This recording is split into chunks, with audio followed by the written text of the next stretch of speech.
Cap. Let's make it happen, Cap.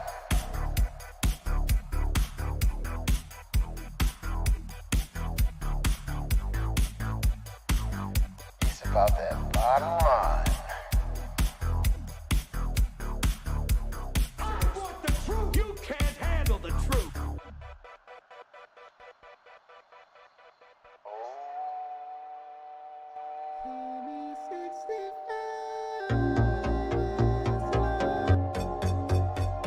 7. Let's go.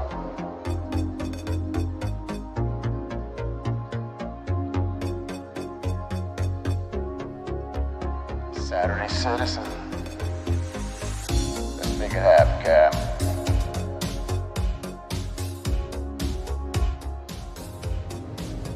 En route to distress beacon. Let's go. All right. We're back. We're in a safe place today, and it's called Star Citizen. Yeah. Wow. So much has happened. So much is still happening. So much more is yet to happen in regards to Cloud Imperium games and Star Citizen, the experience. I don't say the game anymore. I say the experience. Holy smokes, man. What has been happening the last few weeks? It's just mind-blowing.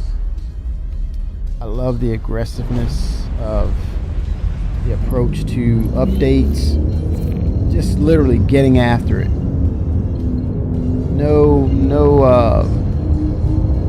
No apologies, just getting after it. Quantum travel complete. Just gotta look at it and say, hey man, Shield on. thanks for going for it, CIG.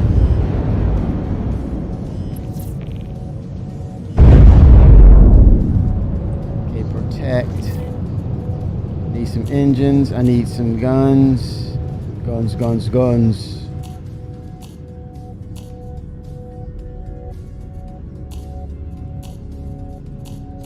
Shield. Alright. Protect that ship. No matter what the cost. We're in 4.5 PTU. Much better optimizations have been implemented. I gotta get there fast. You've got to keep them off us so we can Trying work. to keep them off of you, sir. Just hang in there and be patient. I'm on my way. Shield on. I'm on my way. Chill, man. Chill. I'm on my way. Mayday! I Outlaws hear are ya. attacking my I hear ya, ship. big dog. I hear ya. Just hang in there. Be tough. Be tough. I'm here to spot ya. I'm here to check 'em. Be cool. Be cool. Be cool. Keep the fighters off me so I can work. I'm working, man. I'm working. I'm on it. I'm on it. I'm on the ting, man. I'm on the ting.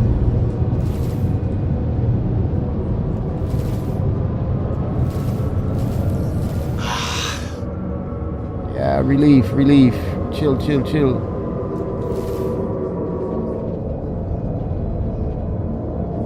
This little bugger.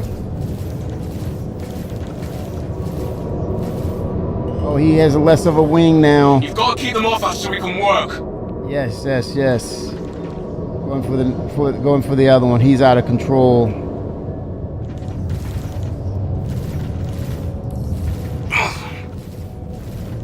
Shield under attack.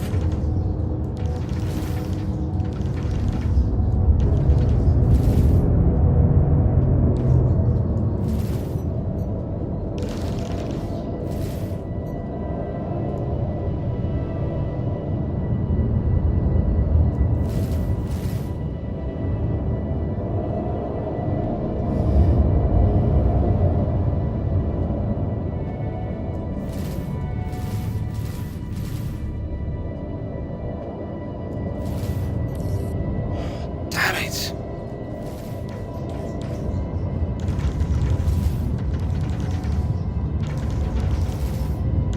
Gotta put more power to the weapons. There we go.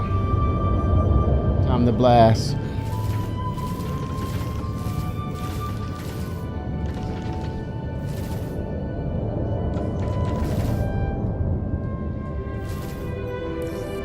help me!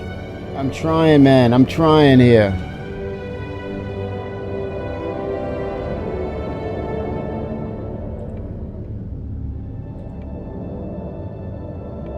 Shield under attack.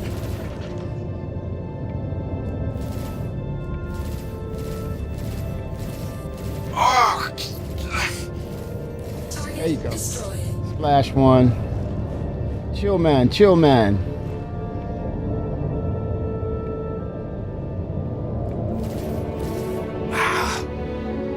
What is he haggling about?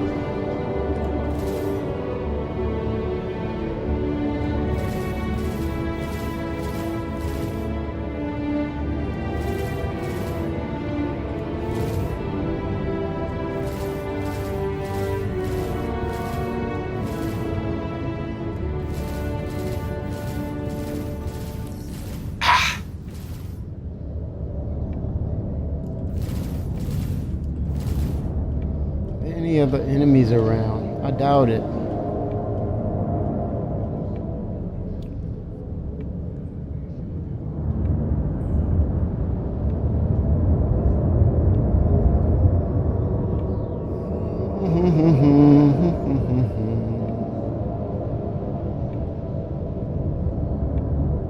I just have to take him off the board. Then it'll reset and he'll stop complaining.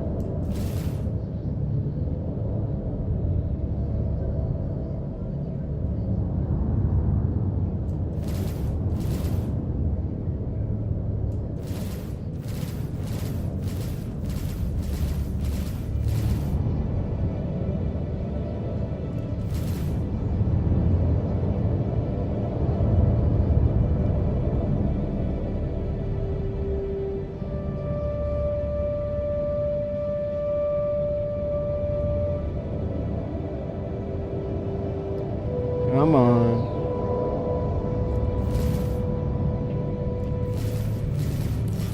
shit! Oh gosh, this guy.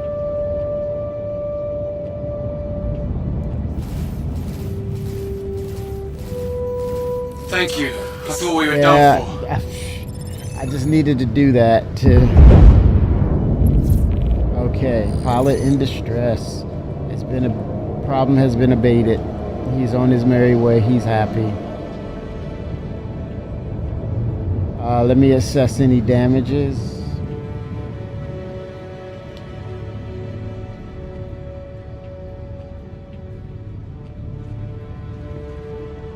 Doesn't seem to be anything.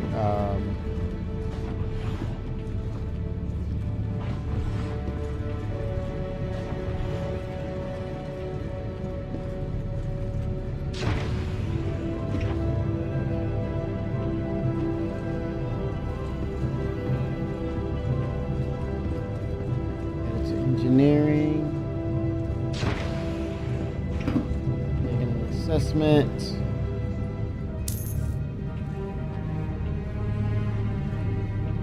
Oh, look at that. The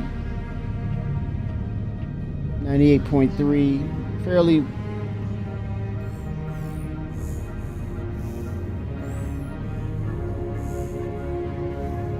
take rooms off the board.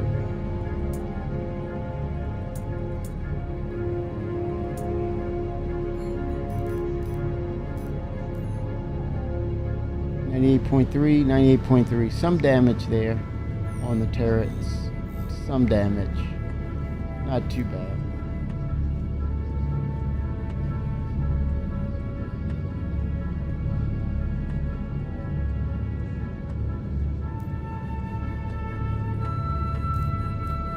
Problem detected.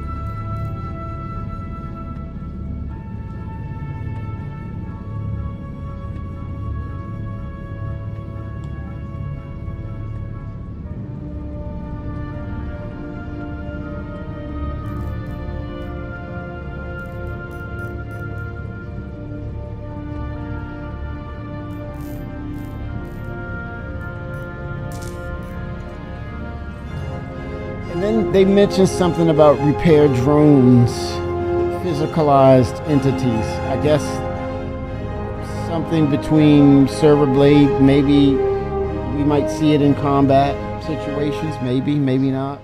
Maybe only accessible or available once you're in the hangar.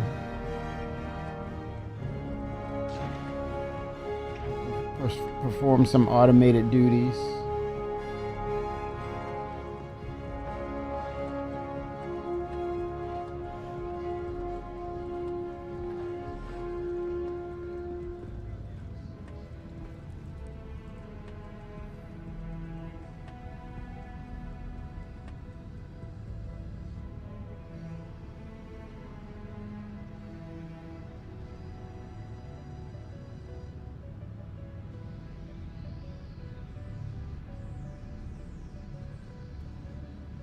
All right.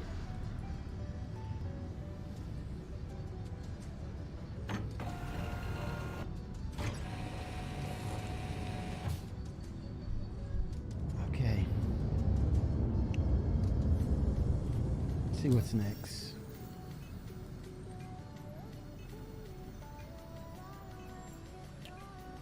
Contractual.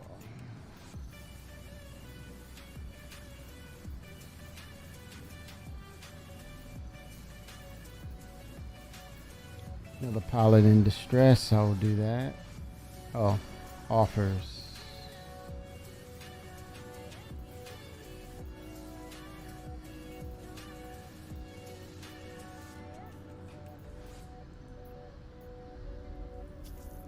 Okay, accepted. Track. It's all happening in the Glacium Ring cluster.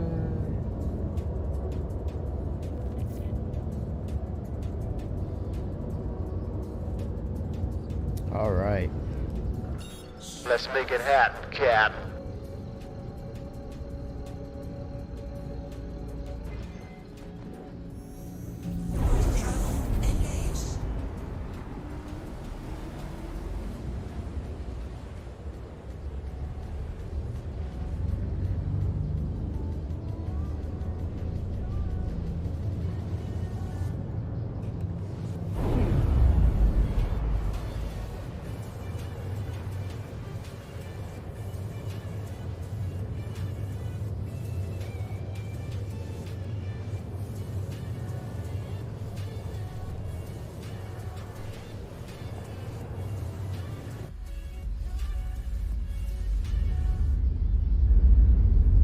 Oh, 07 Rampant print. It is going. It is a Saturday afternoon, sir.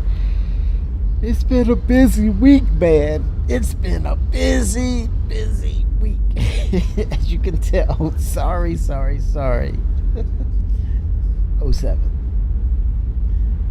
Getting into the aspects of engineering and how things have been going with you, sir. And what are your thoughts?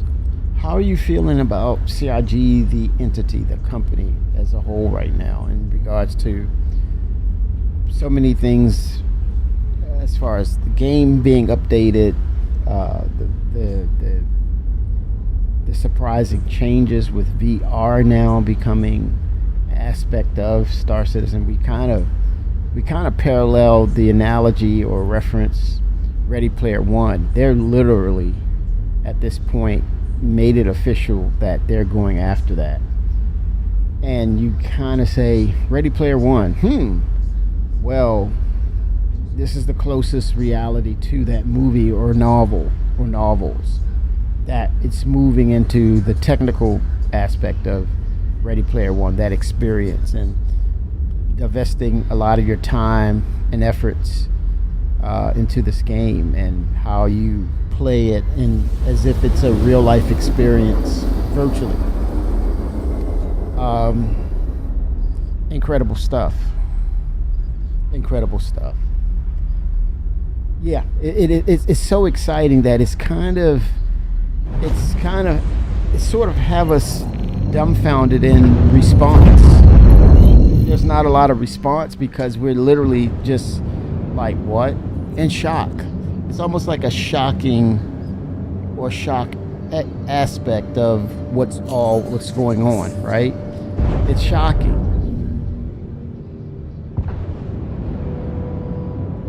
And I think that's the consensus, that it's exciting.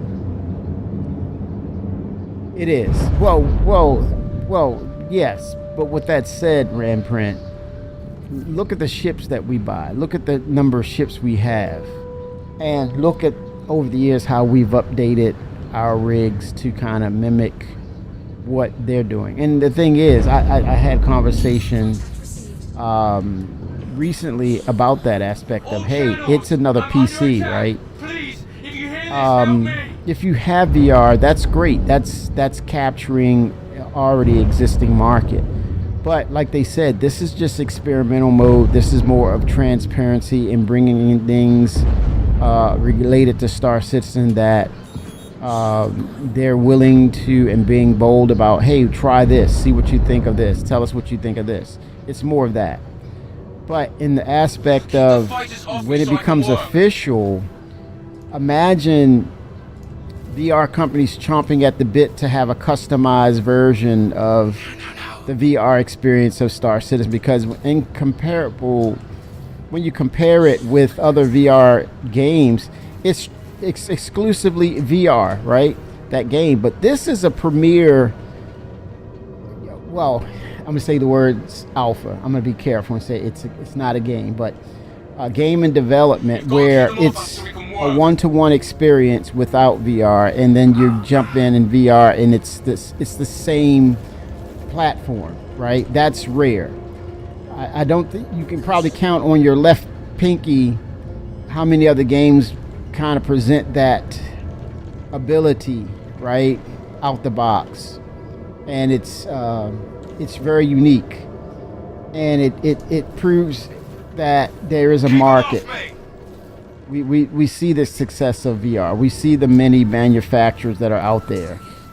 But I would suspect that someone's going to step up to plate, because when it comes down to, like you said, expense, the expense comes from the concept, right, of going all out, right? No doubt about it. Facts. And so when you talk about VR, and when it becomes official with Star Citizen or Cloud Imperium Games / Chris Roberts, he is not going to just say, hey, I'll just go with the experiences out there. Well, with that said, there's going to be VR hookups, and they're going to accommodate. But knowing Chris and what he wants as far as that quality level, he wants something that stands out, or basically mirrors the efforts of what they want to do in concept of the game. And so they want a manufactured VR set that's in similar parallel of the reach for quality, right, and uniqueness. So I don't think he's just going to say this is the flagship. I'll be shocked. But kind of like what they wanted to do with the joystick situation, but SciTech went out of business, so that's on them. That's either here or there. But he probably wants to look at VR settings and manufacturers and say, hey, what can you? We're bringing to the table something exclusive for your VR company. So you gotta give us a bone, more than you gotta give us a ribeye. And so they want that experience to be at the highest possible achieved level that will mirror what the concept of what they're trying to do with Star Citizen. So yeah, I suspect that when it's all official, that they're going to have a very high-end VR system that can really kick it out and really merge that experience on a virtual level that will parallel the efforts of what they're doing right now. So with that said, Ramprint, just wait. If you have a VR, you're good. Everyone, no shade thrown out there. As you have a VR set, that's great. There you are. You have the virtual aspects of Star Citizen. Enjoy, and they're going to reiterate. But if I was to do that, I want to see what the official offerings and collaboration will become once they are really, really dialed in with the VR experience. And the longer you wait, the better. 07 Ta. VR is kind of expensive and not everyone can enjoy it. It's cool, they're taking care of that, but engineering is a bigger deal, I think, for the big picture of the project. Yes. Well, and it's the first iteration of multi-crew, because I think once they nail down engineering, then we're probably going to move over to scanning. We're probably going to move over to medical. We're going to probably move over to navigation, and the blending of the cartography center, whether it's a larger ship like the Carrack carries it in a room, or it's juxtaposed on a UI experience, an MFD for the navigation. Well, not just the cost gate with VR. People with visual problems, people with motion sicknesses. Yes, you gotta. This is an adult game, and that encompasses that. That's literally the answer to that Rand print. If your kids, parent, you have kids, and kids say, "Hey, I want this." As a parent, you better do the research. As an adult, you're an adult. So you don't want to go all in, and there's going to be a lot of fine prints in that regard, Rand print, and things that will say based upon this, these hours spent, da da da da da da. It's almost like an NDA sort of type. It's like going to that hot chicken shack or that super spicy thing they have on the wall, and people that pass the test. You're going to sign that NDA to say, hey, I'm being a fool about it. So I won't be able to sue you because they're telling me it's hot. I'm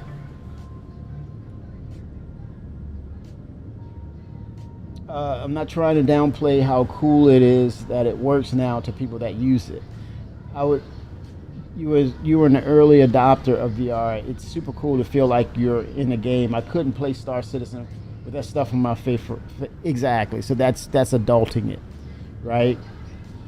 Todd says, the VR team at CIG is likely not able to work on engineering and help make it better simply because not every team working on something is able to work on everything CIG is doing. Yeah, partnerships may come in, expertise, commission work may come in, and thankfully for IAE, they're going to be able to do some serious hiring of major big guns, bringing them in to get this thing over the hump. And especially if it's someone they partner up with as far as the VR side of it, they're going to lend their expertise because it's a partnership, right? So that's where it goes.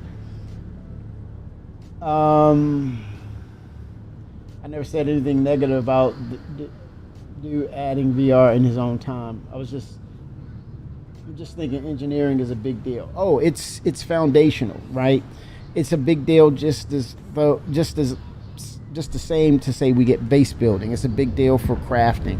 What we're seeing are pillar features that starting to come into game. And so, yeah, you're exactly right. It's a big deal because as you see where we went from 2.0, if I go to the roadmap, to 4.5, and what that meant was like features, gameplay, and things added. Now we're getting into the aspects of Star Citizen where we're seeing, and it's easy to detect that, oh, we need this foundational piece. This foundational piece is coming into play. Now we're seeing how the game will dramatically change how you have to respect the aspects of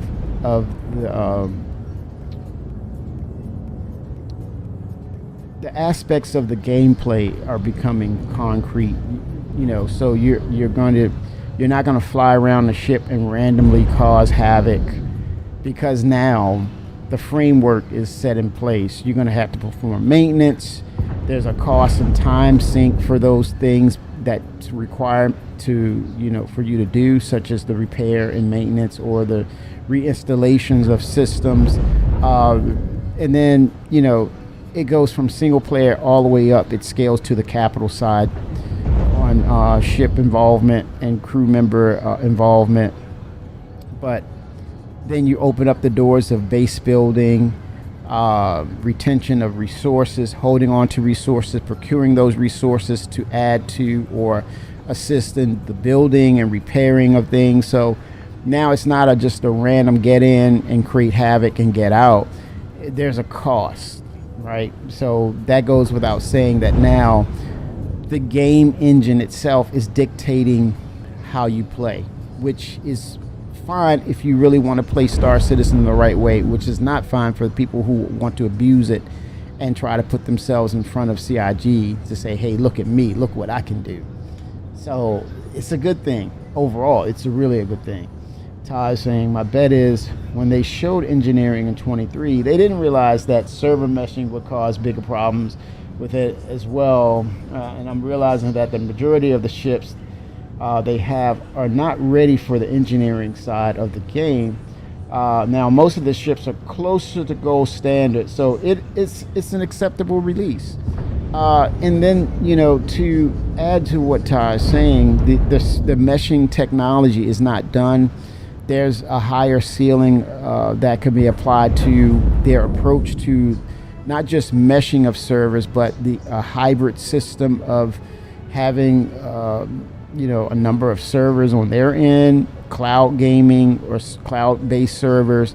So it's going to be a platform or a hybrid system going forward, and we've yet to see what dynamic meshing will actually do, which is expected for next year. So it's only getting better, and I think they're looking at optimizations ongoing. It's an ongoing thing, and then with the advent of AI and new technologies peeping in for next year, it's only going to make their job easier, you know, going forward. It's only going to make it easier. And the more they scale up, meaning adding more systems, the less likelihood of latency, because now players will be able to spread out. Then they'll be able to pollinate NPCs into the equation so that it's, you know, as you're further out and it's not likely that you're going to have encounters, you're encountering mission givers and NPCs and things of that nature.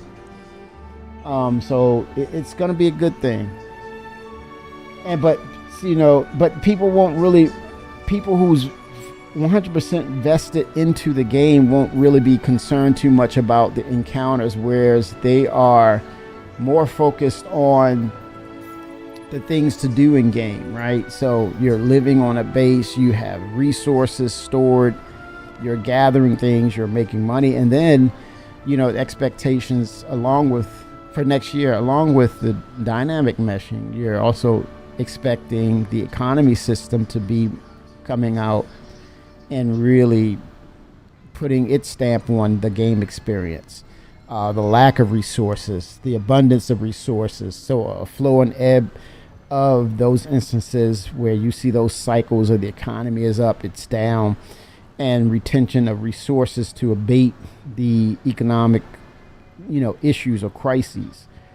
And even there's political gameplay, like the leaders you vote for have influences, and then you have people who support those leaders kind of take the narrative to extremes, such as you saw where the scientists and the technology emperor was all about technology and education, and he went to another level with it. So you see the positive and negative influences prevail and be a part of the gaming system. So good stuff, man. Ramprint is thrilled about the overclocking of components, and we can really dial in power versus stealth. And I think, yeah, as we get more into, I think at some point NPCs are going to be the elephant in the room. Probably next year, that's going to be a good debate and contention area of, that's going to be a good area of contention with discussions on, hey, I need personnel to support my ship. I want to hire, I have a number of ships. I should be having these crew members assigned to me. That's probably, we probably won't see that early on, but probably towards the end, we'll probably have some sort of communication or updates pertaining to that, because it's getting closer to the point where, like with engineering, the next major system or systems are starting to come on board with, multi-crew aspects. As I stated, the scanning, medical. You're gonna need maybe a combination of actual players and NPCs to help you with your multi-crewed ship. Next spring should be awesome. New ships, definitely crafting, because we're getting tier tech preview this month with crafting rampant, and then building for next year. I believe so, because it is official that the Galaxy will be at IAE, and no doubt about it, it should have the base building module added to it. That's going to be really, really cool. And yeah, we can X off engineering on the roadmap, even though they will continue to reiterate and improve upon the performances, the updates needed based on game player experiences. So it's a welcome iterative update. It's welcome. We're open to, we're good with that. We're accepting of that. We're happy with that. We're happy with that.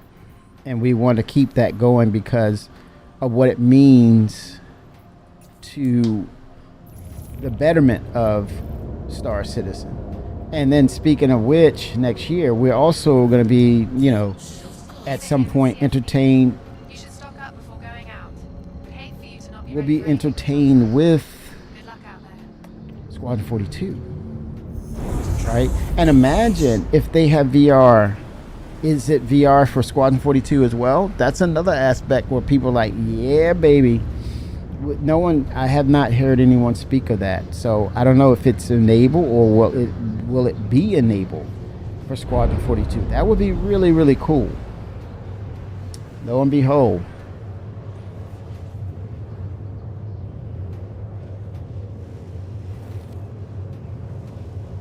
But I'm just as much as engineering, and now I'm looking at aspects of the multi-crew ship features. I think scanning really piques my interest, right? A deeper understanding of it, the updates of what that may look like from a scanning UI. It's custom. You can peer into things. You can go into range of, or you get data coming from probes, maybe to extend your scanning features. You're getting probes in game, right? Or you have a onboard scanner that will go various distances. Well, scaling, right? It can scale, and then it gives you data back as to what's going on. That's going to be fun. Almost like with submarine warfare, passive, using passive scanning to kind of keep your signature low, but you're receiving, pinging and things of that nature. You're receiving signals on objects moving about and getting that data. Then if you go aggressive, you're revealing your coordinates, but you're able to really peer in detail of what those objects are. The cat and mouse game of any gameplay feature, but in real life, submarine warfare is what comes to mind in regards of scanning, and it can go even further than that. Like if you take specific ships, like a Carrack has its probes, or exploration ships, maybe, specifically with the Carrack, physicalized probes that will project further and give data back about things, especially as we get more systems as they're introduced. Maybe Vandal space with those military ships, using the Terrapin as a point of using it as point to send back information. I hope they really dial in the abilities or capabilities of the Terrapin, the original one, where it can sort of like work like AWACS, where it gives signals back, footprints and things of that nature of what's going on, and it projects back to the orgs or the crew members. It will speak back to what's going on. I think that would be cool. Using it as a actual probe, giving information back. Shields on.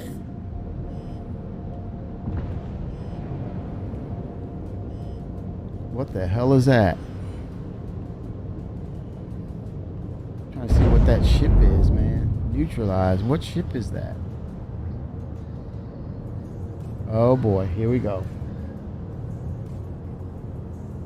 But yeah, supposedly the tech preview is coming for crafting. You're basically, there's a loader. You're putting in the materials to make certain things. And I think it's specifically with armor. Nothing with weapons, but armor. They're utilizing that first.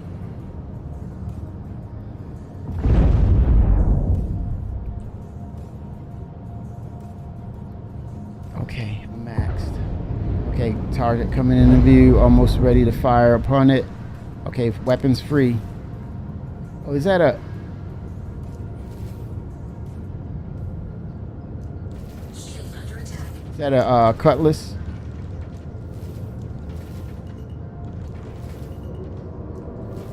You gotta be kidding me. A little... Come on, Rambler. Stop it. This thing takes out attack, man. It deserves accolades. Big time accolades. And it might just do that. Not.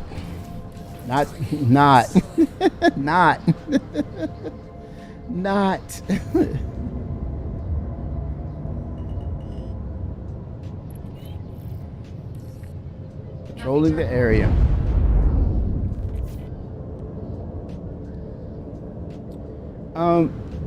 Yeah, I think, I think I might have guessed the thing that Jared was talking about with ship talk. And if you look at the latest screenshot of 4.5, the Senate is not negotiating.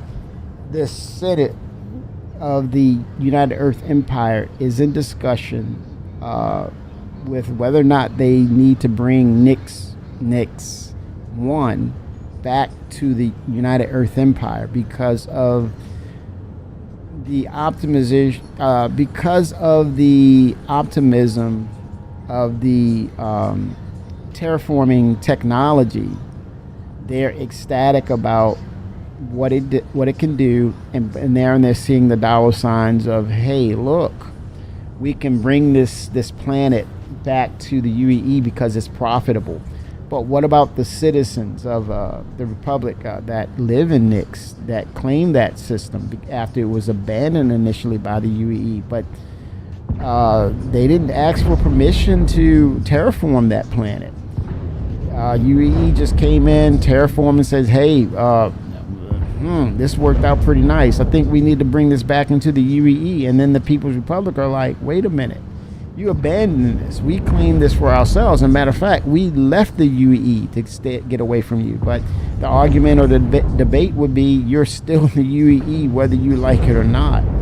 And even though we abandoned that system for lack of resources, we never officially gave it to you or sold it to you or signed off that system to you. So what are you talking about?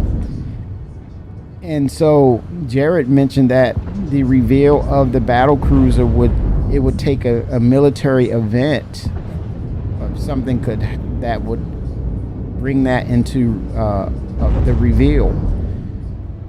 So I think that's what it is. That little blip on the opening screen about the Senate wanting to bring Nix 1 back to the UEE. That would make me.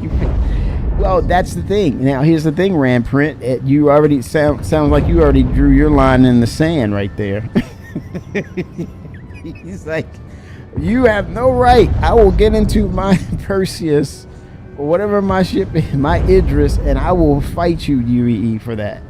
You better not do any colonization of a populated system that will make the UEE pretty shady. You better negotiate peacefully. You're not taking that planet, says Ramprint. I was thinking about that the other day, man. What, getting in on your ship and ready to fight? Yeah, it's going to be a conflict. So we may not see the actual battleship being pulled or in game, but the threat of, hey, you'll see it on the news splash of, hey, there's the battle cruiser that they're talking about, and the manufacturer who builds that ship is possibly getting into the fray. Don't make me go Michael P. I'm gonna go MP on him. Oh gosh. Stanton is all corporate planets, but none of them were inhabited. Oh boy, here we go. So it begins. Yeah, military event about to happen, y'all. Right in chat. Look. That's it. It's about to happen, Captain. Let's make it happen, Cap. I think that's going to be the tipping point right there. If not, we were close. But I digress. That's pretty much where it goes down. It's pretty much where it goes down.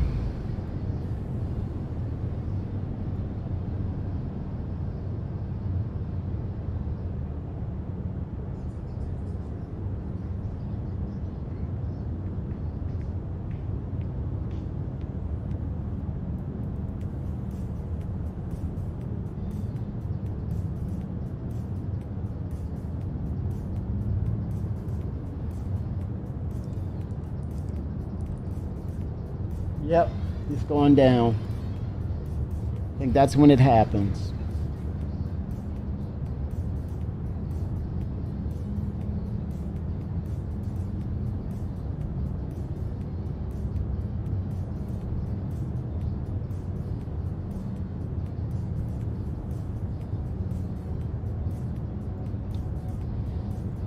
Should be very interesting. Oh yeah, that's the last concept. You're right. No, it's not a pre-hint. They literally said that will be their last concept ship. So Invictus, when is Invictus? Is it May? I'm losing track here. I think it's May or April for Invictus. I'm not sure, but I think Chris Roberts wants a class war in Star Citizen. Well, we're getting Terra in before 1.0.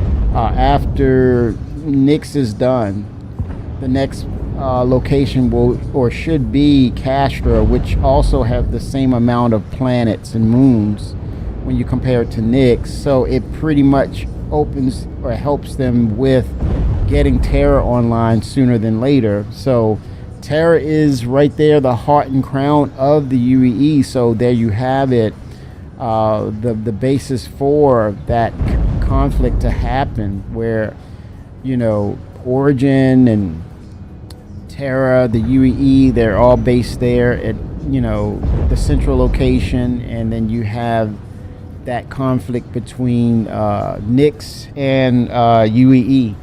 I don't know. I think the battle will play out as you already know, that we can have so many ships in one instance now, and then probably with the expectations that we're going to see dynamic meshing, we'll see an increase of optimizations with that, as well as the number of ships. So you could very well see, you know, not just what he wants to see as far as the type of war, but an actual large-scale battle. Chris is going to sit back and just like, this is why I've developed Star Citizen right here. This is why I've developed it. Look at that. Large scales, that's going to be his pitch. Large scales battles are now achievable through dynamic meshing. You're able to wage large-scale, wars, conflicts through orgs, strategize, using the cartography center or that system and setting waypoints to coordinate your combat and strategy. Yeah, that it's Star Wars and Star Trek all wrapped up into one, because on a universal level you have the battles, and on a molecular level you have the bridge, the captain, the crews, the engineering, the scanning, the turrets. Yes, a lot of people could use to learn why they cheered for the rebels. And yeah, exactly, he's bringing that back to what we're seeing here. And it's not so much of a radical, like I said, it's not a very radical version. What he's showing us is layers of gray that will cause the conflicts and allow that to still happen, even though you kind of like, you're a little soft on whose side you should stick on because of the circumstances. Not that the Empire's trying to just demolish anyone who talks back, but more of, hey, these are the politics of it. This is where the line is drawn in the sand, and are you with me or not? This is about us being united against the Vandal, not divided. And the Republic, the people of the Republic are saying, we just want our peace. We don't want nothing to do with the UEE. So you have those levels. 07, Fenrir.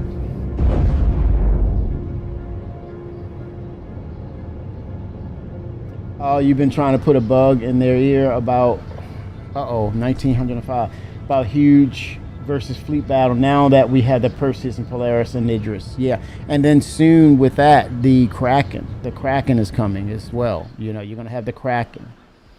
And presumably the battle cruiser. Right. And then a plethora of other ships once Squadron 42 is released. Well, yeah, you're going to have the large ships, and you're going to have the single player ships all in an instance.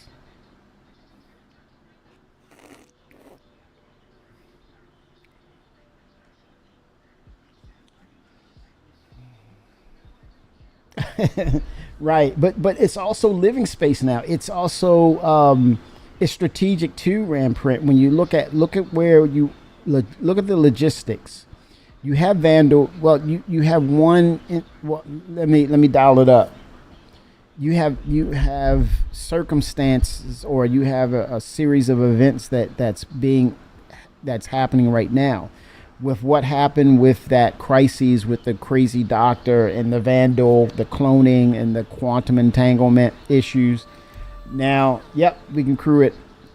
With that happening, you have that opening the doors, and now with that experimentation happening, and you have mercenaries capturing and giving Vandal bodies over to science for the Mad Doctor.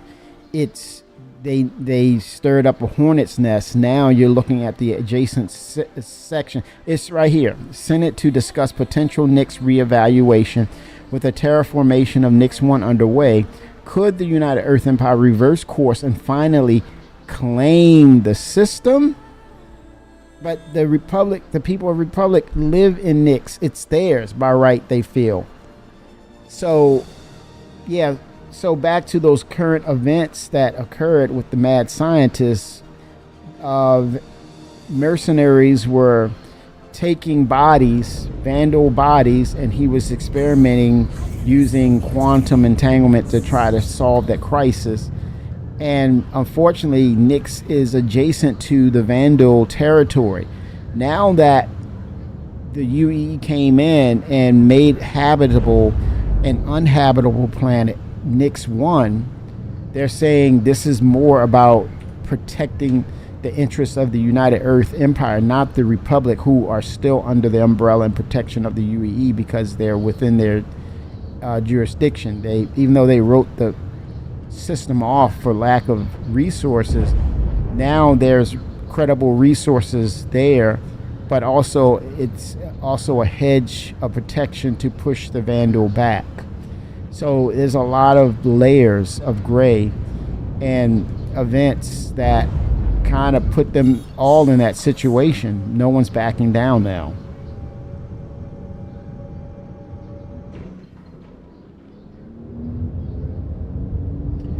They have no responsibility, and then when they say there is no responsibility, there is no claim as well, right? Because what are they doing to protect the UEE? They're not going to protect the UEE. So the UEE says we're going to protect ourselves. So we're going to take an uninhabitable planet and make it habitable, claim it for ourselves because we put in the work to make it habitable. No investment or no stakes by the Republic, so they have no say-so. There's the argument.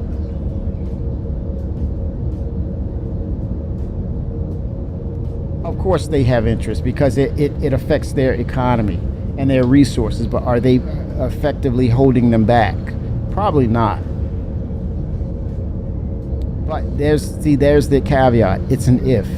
When UEE says, with us present in the system, it's a certainty we will hold them back, or they will refrain from entering the system to arbitrarily attack at any given time. Hence the argument, hence the debate, hence the reason why now the lines are being drawn in the sand, hence that there is a possible conflict in the brewing.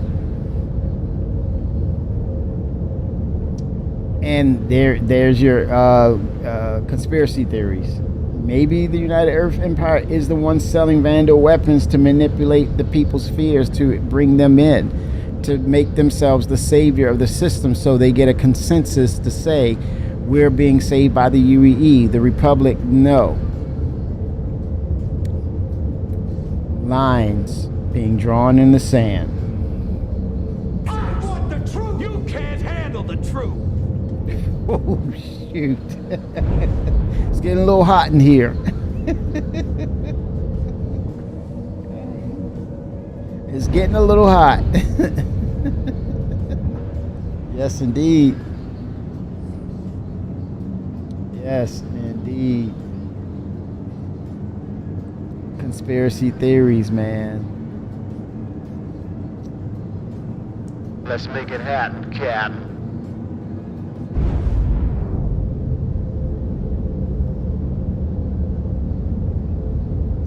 Yeah, it's going to be a conflict. I see the potential of a conflict happening.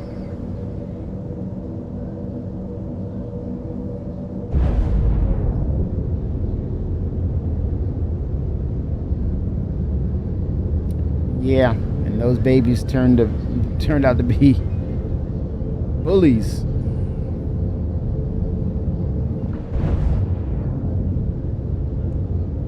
It's rough, man.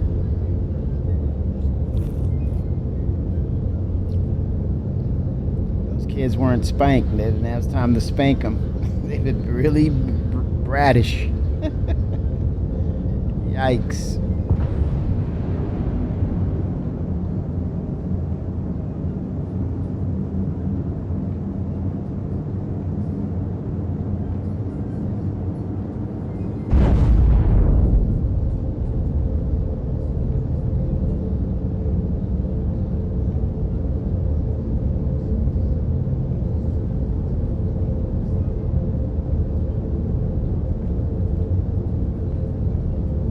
Quantum drive on.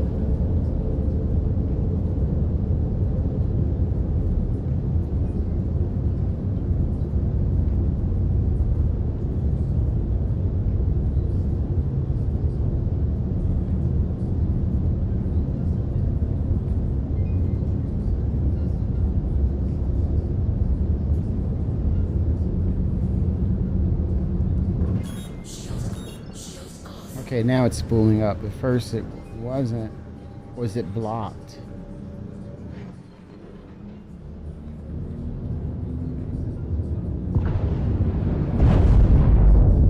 No, let me set the coordinates.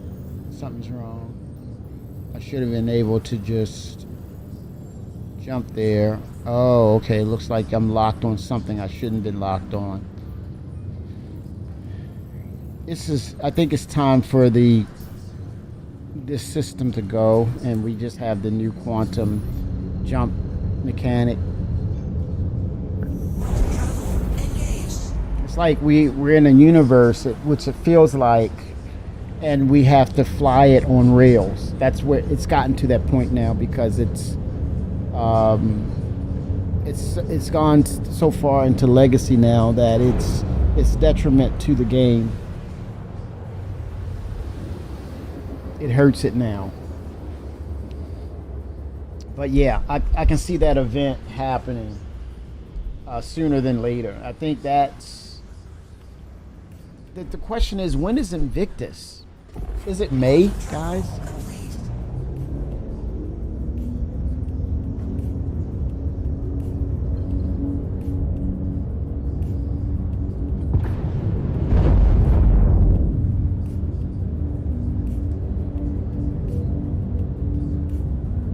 Yeah. I think what it all came down to, though, Ramprint, is they have it in Squadron 42, but once it moved over to the actual game with MMO, they probably found out a lot of instances of things not working, and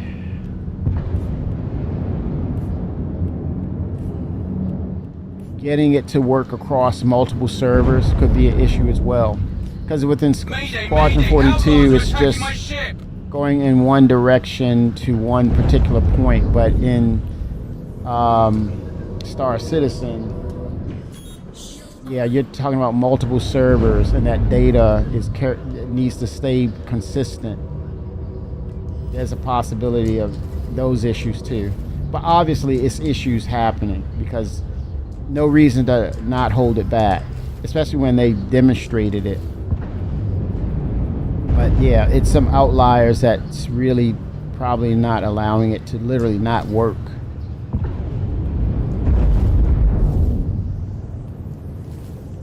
But yeah, I suspect that we'll be getting that by next year at some point. And it could be also in conjunction with that, dependencies, meaning they need something to finish first before that comes into play. Thank you. Oh, I thought we were done for. I gotta start taking some damage.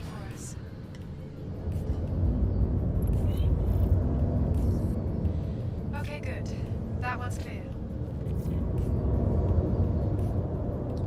I want to see layers within one mission, right? So I think when it comes to bounty hunting, you're going to one part of the game, and prior to you almost reaching that point, they should almost be expecting you, right? They should almost be like saying, hey, I know you're coming.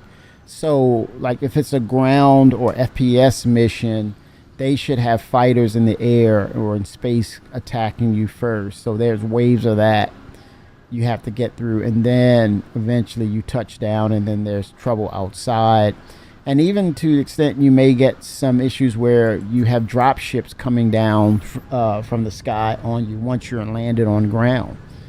And then once you dispatch that wave or waves, then you proceed underground, and then you complete the mission. As you leave, you expect there's a party waiting for you, camped out, corrupt, hiding, strategically trying to take you out, right? That they're waiting for you to come out of the bunker or whatever the case is, right? And then you're chased.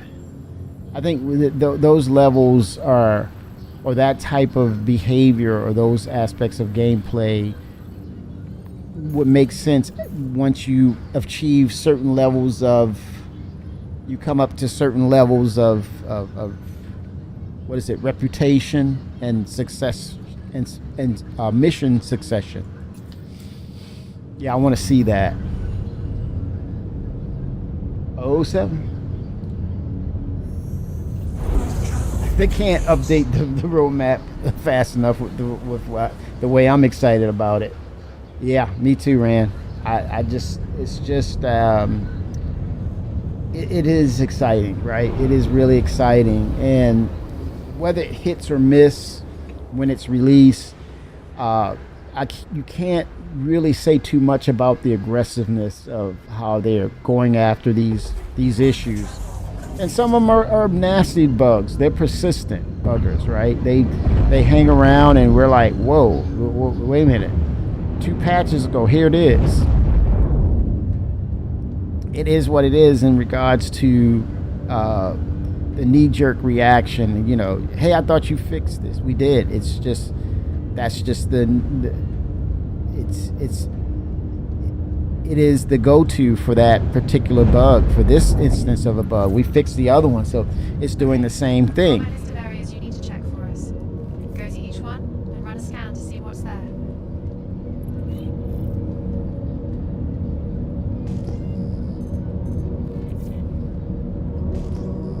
But yeah, they are known to. I love their level of aggressiveness, though, with getting after this stuff.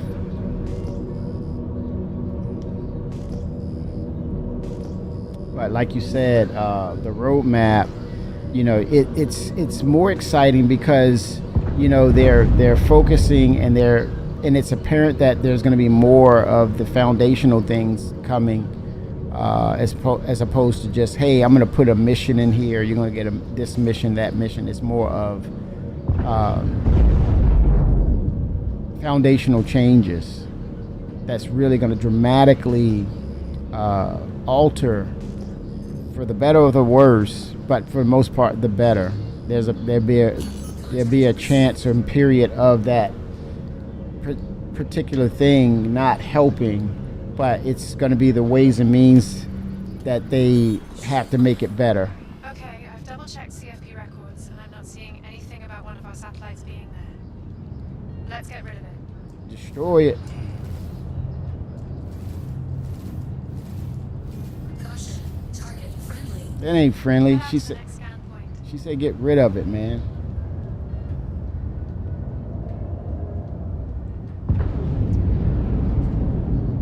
But yeah, it's so many things that are happening. Base building, more ships, crafting, more systems, better updated system, Genesis, dynamic meshing, more player counts.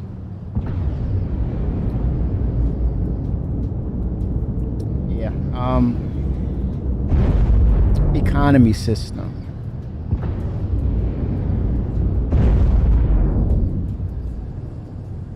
And I think with those systems in game, it makes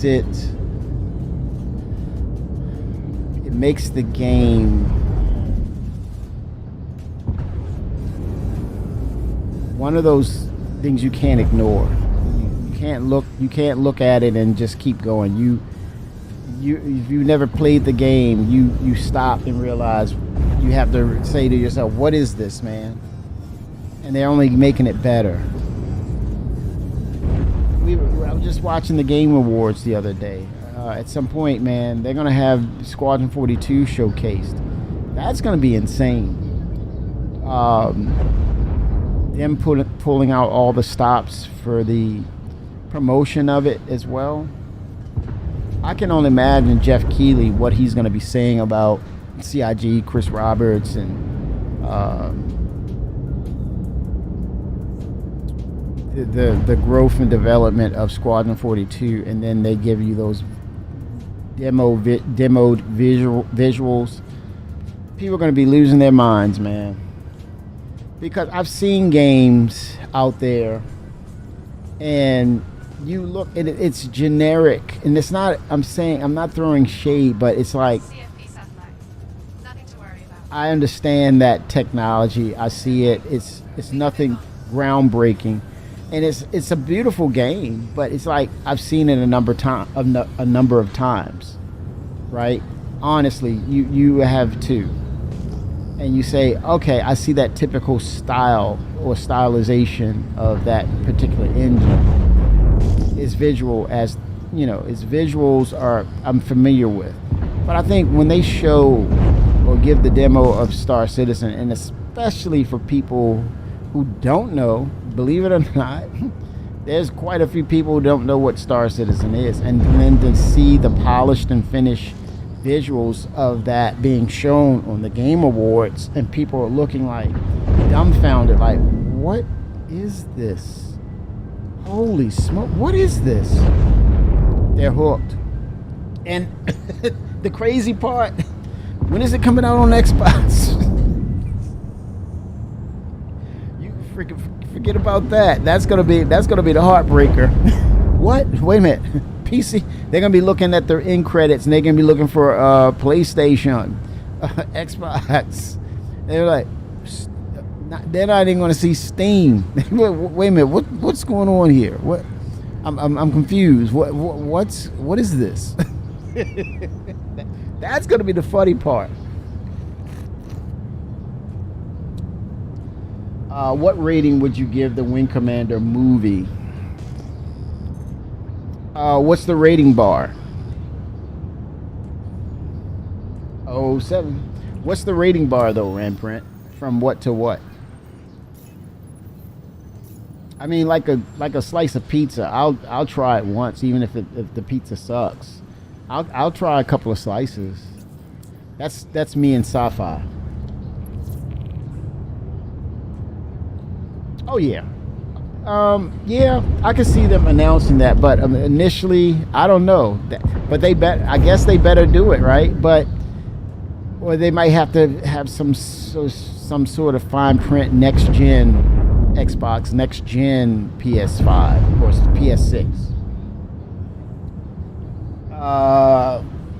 Okay. So from 0 to 10 Wing Commander movie, I give it a 6. 0 to 100, I would say 61. 1 to 5, I'll give it a 3.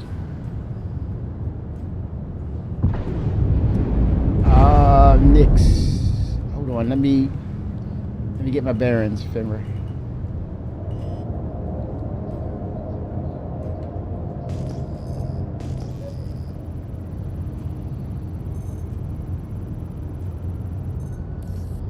Looks like that satellite is ours. Let's see where I'm Good to at. move on. I watch bad movies for a different kind of entertainment. I love sci-fi. There you go. That you got me right there. I love sci-fi, but I thought Wing Commander was like a 4 out of what? 10?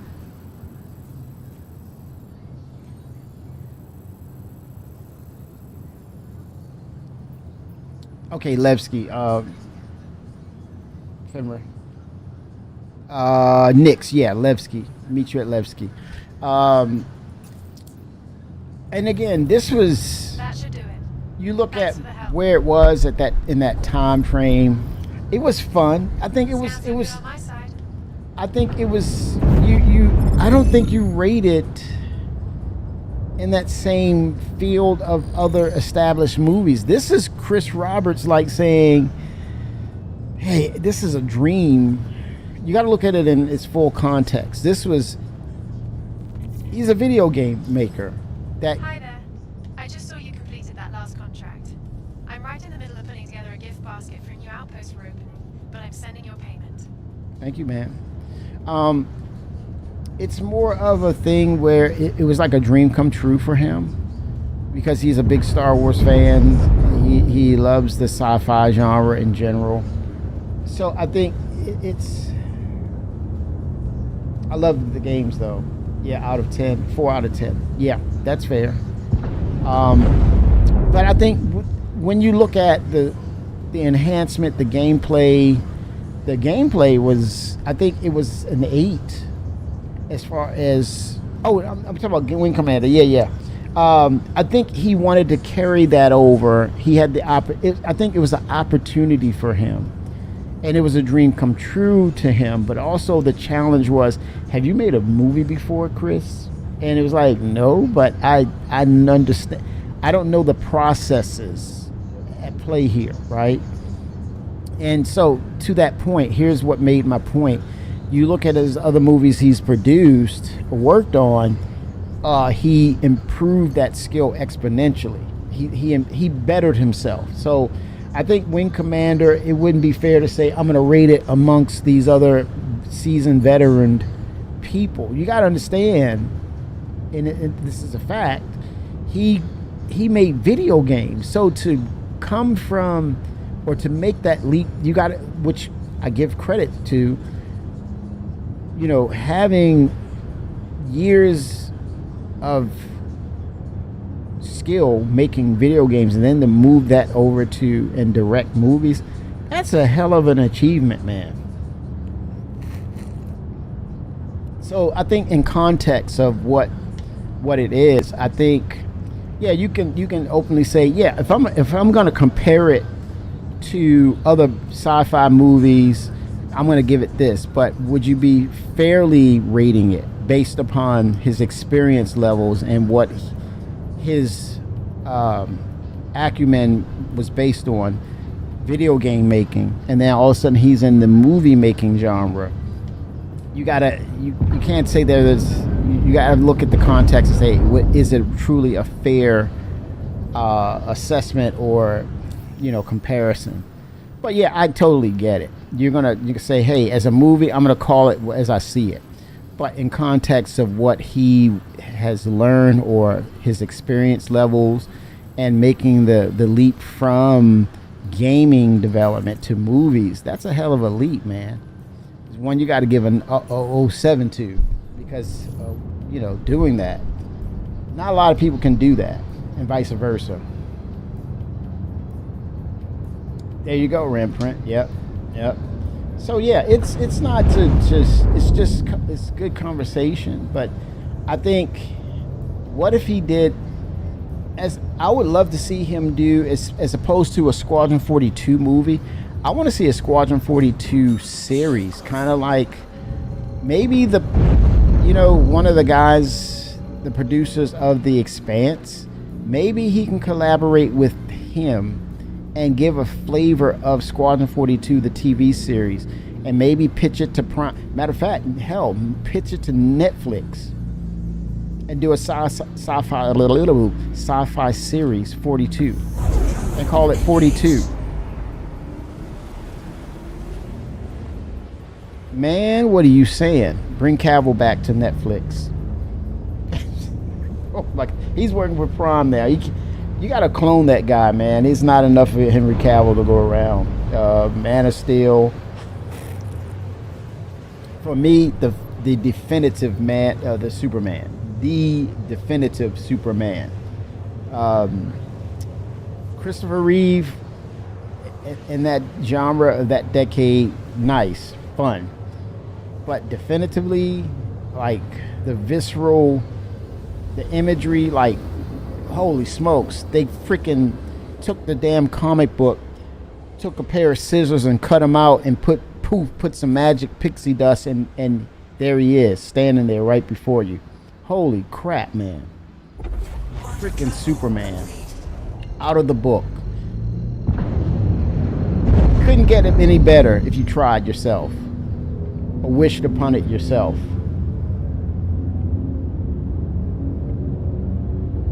Yeah, I think it, because of what, I see your statement, and I agree with it, only if it was in context of the success and how they approach Expanse, that went from sci-fi. Man, I am still trying to figure out what was that all about, with sci-fi dropping it.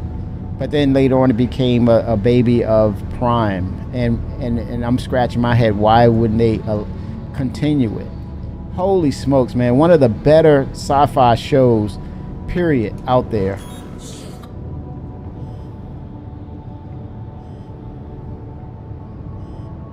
I'm like, what the hey, man?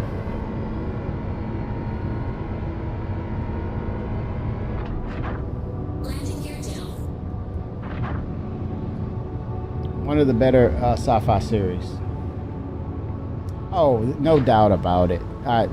I'm in total agreement with you. You didn't even have to mention it. It was like it was his approach, his passion to it, his attention to detail, and what he's learned in the movie industry as a whole, and him approaching it again with now Squadron 42 at the helm. And I think we're going to see a merging of those skill sets in Squadron 42, Ramprint. I think I would table that and say after seeing Squadron 42, you would probably say, yeah, definitely he can do a series. I think that opens up the Cloud Imperium gaming division as a whole and make it another entity within its umbrella, and you have a powerhouse of just media.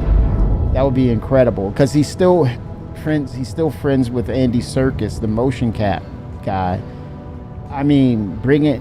You can do. The budget would be part of that. Would be that would help with the budget, because they were mocap some vandals or something like that. Man, what? How cool would that be? Yeah, me too, man. I was just like, come on, y'all. Well, it was double dipped emotional damage, right? Because they canceled it first from Sci-Fi, right? And then they petitioned and got it back, resuscitated, triaged it from the medical bay. And that was an emotional one right there. That was like a emotional roller coaster where you went down and you went up. And then finally, season 6 is going to be it. And it's like, you dropped me again. It's like, what? Holy smokes, man. That was, I was like, watching that was like going to church, man. You'd be there on Sunday every day. Or every Sunday, just be there. It was just that good. The premise. And what the weirdest thing about Expanse to me, in my opinion, was the first season. Dude, it was so long in the tooth. They were trying so hard to establish the characters. It was so slow.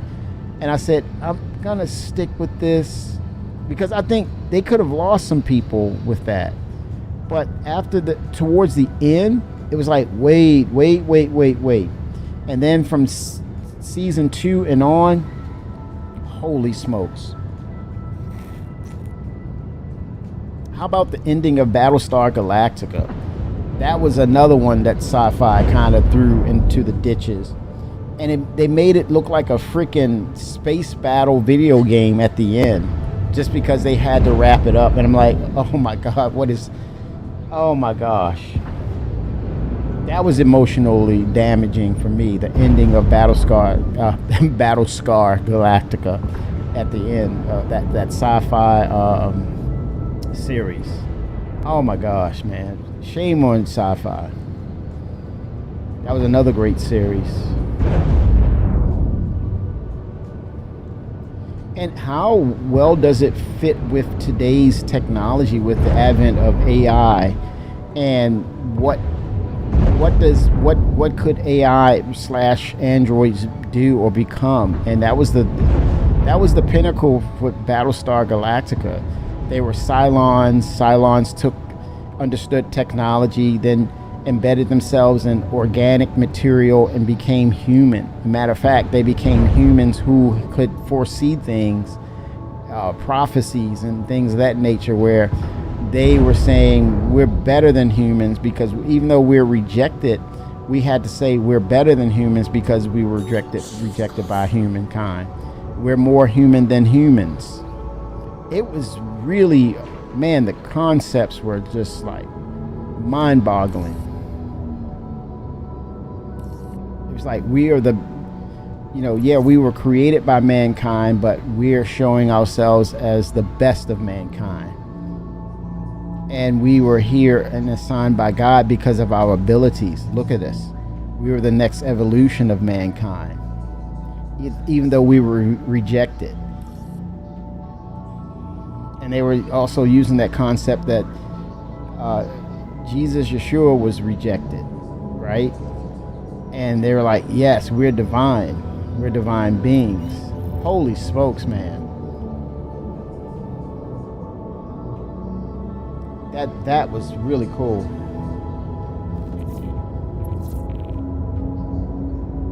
Well, no, the retelling of Battlestar Galactica, the newest versions. Remember, the Cylons were humanoid. Some of them were different parts of them. One was like a huge brain, and it was a ship. That was his existence. The other ones were, like, you could almost say they were clones. There were some that were still android. They were like almost like hive-minded, but they were sleeper cells. And they were waking up at certain times, and they thought they were humans, and they realized they were Cylons, but then they said, hey, we are human.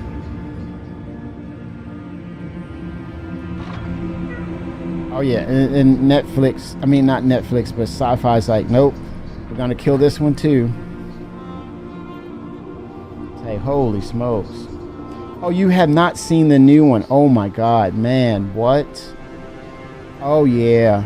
I don't know, should I recommend that to you, because it's an emotional one, but the concepts were incredible. The concepts were incredible. It was almost like Skynet meets the 6th Day meets, I mean, it was just incredible concepts. And it parallels like today's, fixation and fears of AI and making the perfect human, and yeah.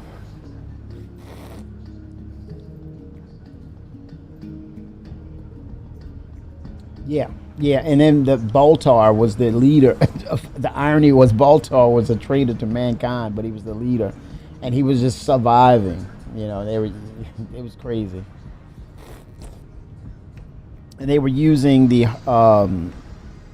horoscopes of the 12 colonies. That was really cool. The Vipers, the Egyptian mythos. It was really crazy, and I think the remake looked at those concepts and evolved that into the new story. Really cool stuff. Man, let me adjust. Man, I think my heater's on. Let me adjust some things. Holy smokes, it's freaking burning up.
They were definitely, when it came to oh, and you know what, in 1985 they did a another when they did another series. It came back where they actually found Earth.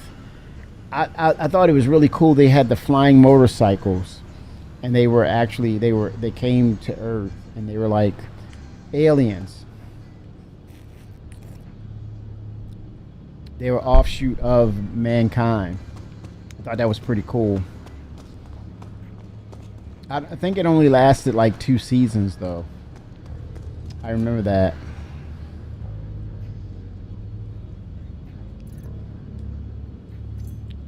Get a drink here.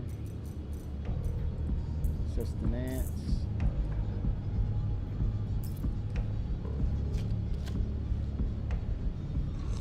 All right. Hydrate.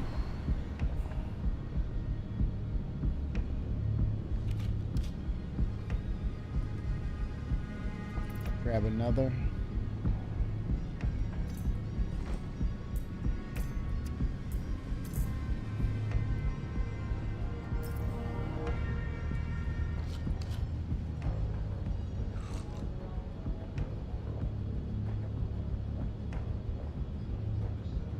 You should do it.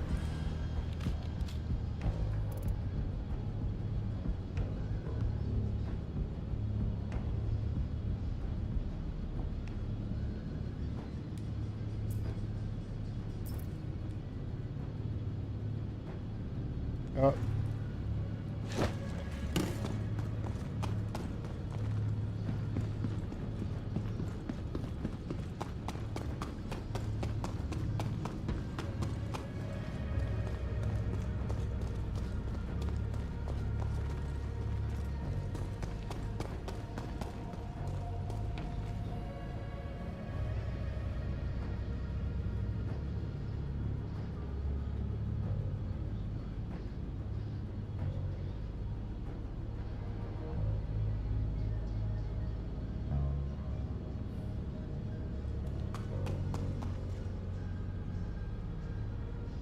All right. What's up, Racy? Almost to Levski. Yeah, so a lot of good sci-fi series. I think once it's said and done, I don't know, it definitely opens the door for Chris to explore those avenues, and that's pretty cool. He has acting profession. There's acting professionals in his family, so why not? Why not? He has a good relationship with actors, actresses out there in the acting world. So I think he could pull some people into that production of maybe possibly Squadron 42.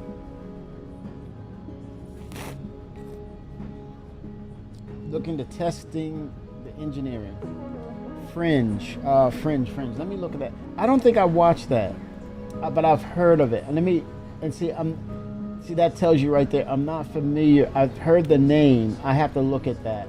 Let me see. But at the same time, there were so many sci-fi shows. J.J. Abrams. Okay. 2008.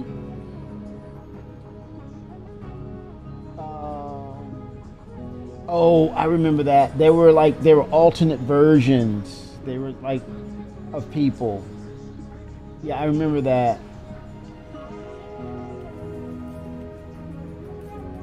But no, I didn't get into that one.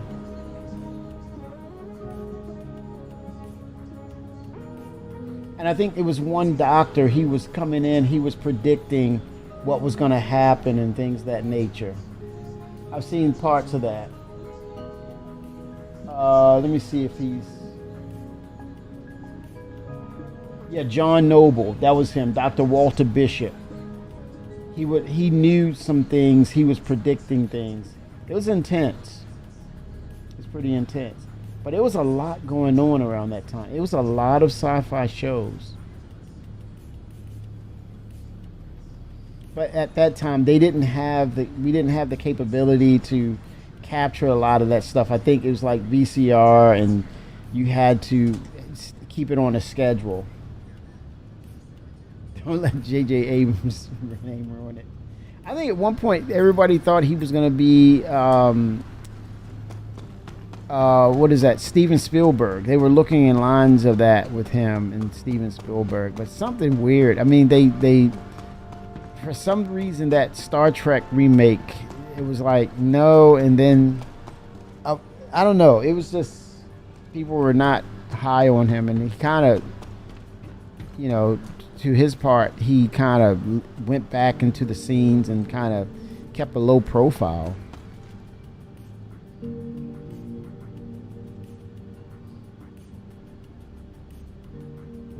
Holy smokes. Yeah, that was intense. Yeah, I did see, and it lasted a little bit, and then it was canceled, and it was like, nope, not touching that. Yeah, it was a lot of hit and miss sci-fi shows around that time. You had to look at the series. You had to give it a little time to see if it would catch on, because sometimes you would jump in, you were motivated about the TV show, and then go and get into a year, and then it's like it's being canceled, and you're like, oh man, I invested my time and I've been liking this, and now it's being pulled away.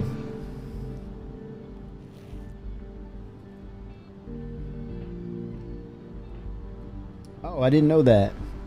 Yeah, he's big time. I think he's been involved in a lot of projects, Yeah, J.J. Abrams, he's been in a lot of projects. Bad Robot, that's his production company, right? Yep, Bad Robot.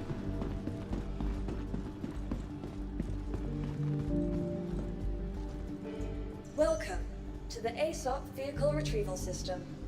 And he did the one where it was like they had this video, and this kaiju comes in, it destroys the city, and they're running around with the videotape.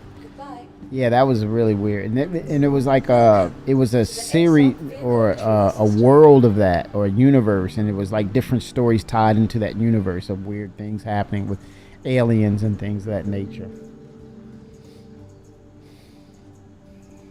Yep, J.J. Abrams. Yep, they looked at him as the next Steven Spielberg.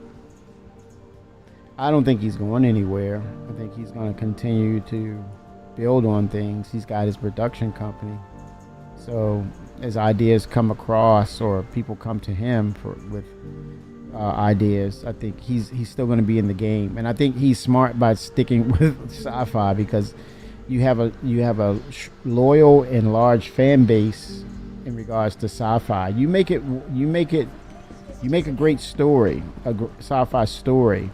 You're going to keep actors working for a long time, because they're going to be really faithful to that movie or series and those characters. They're going to support them. I love that about the sci-fi community.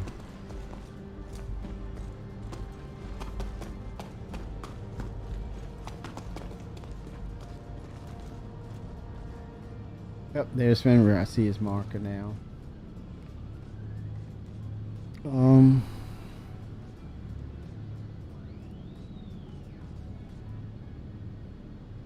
want to see the extent of engineering.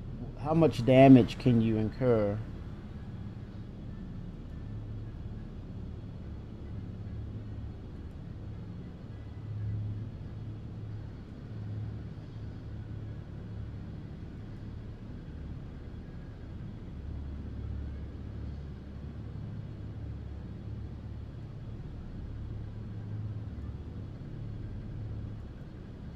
How much can you... 07 Fenrir. 07. Well, a lot of changes, man. I did look into it for users of that DLSS. I looked into the differences between convoluted network. I think it's here. You have graphics. You have the indie. Oh, okay. You have upscaling model, The transformer is the newest of the technology. The convolutional neural network is the older. And I posted on in general in tech discussion about it. And what I'm hearing or what I'm gathering is transformer is the latest, and it's a little more robust than the convolutional. Are you using Vulkan? Yes. I am too. I don't know if it's better for me. Oh, between that and Direct 11? Mm-hmm. Interesting.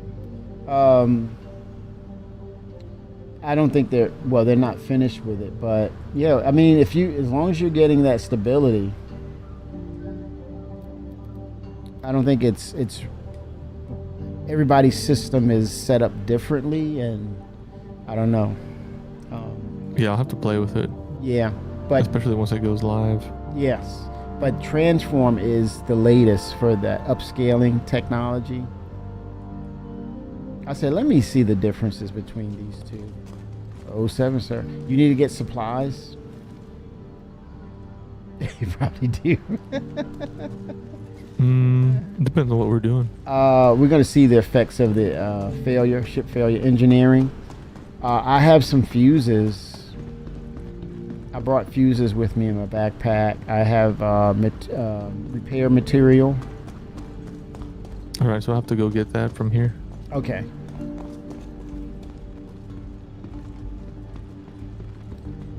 Yeah, I guess there was a patch and it wiped all my stuff. Yes. Yep. People were getting, optimization issues, and I think by far this is one of the better patches. Now, the landing zone areas, you'll get some micro stutters, but I think this is the process of elimination that they're dialing it in. But yeah, this one, they really pulled it in, and you see a dramatic difference in the frames. So they're getting it closer. Yep. Because I figure by next week they should have a release candidate, and then probably end of next week they're going live. Yeah, I think they have to. Yes. When is Invictus? Is it May? Mm-hmm. Yeah, it's around Memorial Day. Okay. Next May.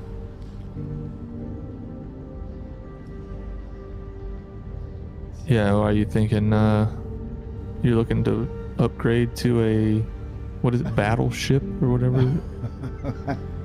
Man, I can only imagine. Who do you think the manufacturer is going to emerge as the one who makes the ship? I'm leaning towards Anvil, I think, because everyone. I think so too. Yeah. And oh my gosh, conspiracy theory right here. All right. Why? I have the perfect reason why it's going to be Anvil. When you go back to the Messer era and those conflicts that was happening with the People's Republic and Nix, right? Messer contracted Anvil. They were a contractor. They were part of that narrative with Messer and the falling out of the UEE, and he was a war hero turned villain, and they were incorporating the Anvil manufacturer. They were using those that military technology in their ships, and so it just would make a lot of sense with a potential conflict about to happen.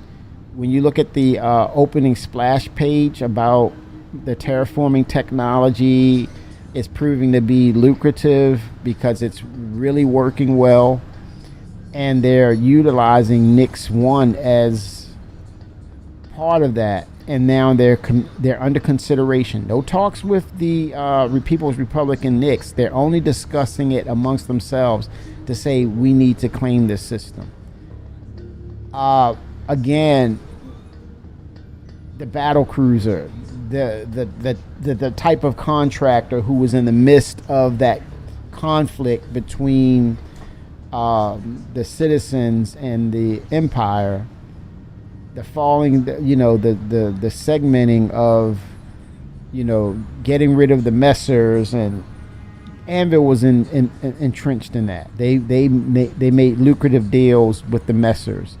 So to me, it only makes sense that now we see the Anvil battle cruiser being a part of that again, with the United Earth Empire basically flexing their muscle to say, "Hey, you didn't invest anything on for this terraforming technology, or it was inhabitable. You couldn't even live on this planet. So we're taking it back because we put all the investment into it ourselves. So what's the argument?" And I think that's where Jarrett was saying the battle cruiser was going to be revealed in a military event. And now that we've gotten rid of the headhunters took out the other lady, she was doing that thing, and now she's done.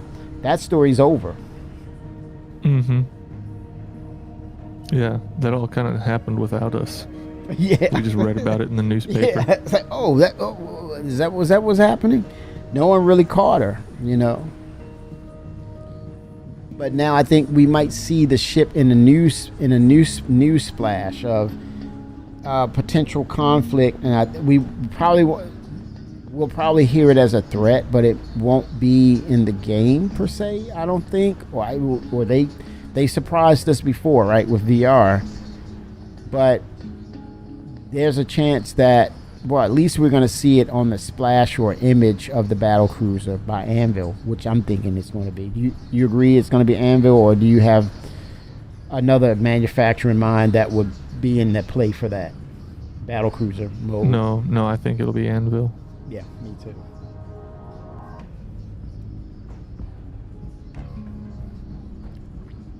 I mean, it's synonymous with Messer, battle cruiser, those wars with the Tavaran, that 2-year war. You had to come up with something formidable, right? Anvil was the answer.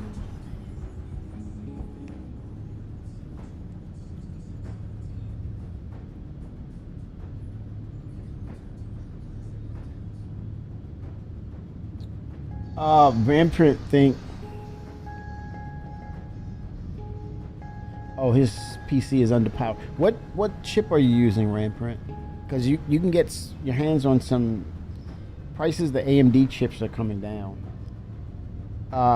It will be a new ship contracted for this Vandal nonsense, so they don't have to retcon Squadron 42. And if it was in Squadron, they would have said it's going to be a concept sale. They wouldn't say it's going to be concept. Yeah, it's established.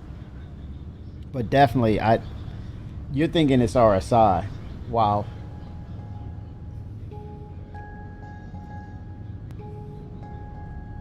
Well, I mean, the thing is, RSI has been the forefront of a lot of things now that we're moving towards 1.0. And it's almost saying that before anybody, before any manufacturer, there was always the one constant that was there, the pioneer for all of it, no pun intended, it was RSI. They're like the great grandfather of all ships, all things that are ships.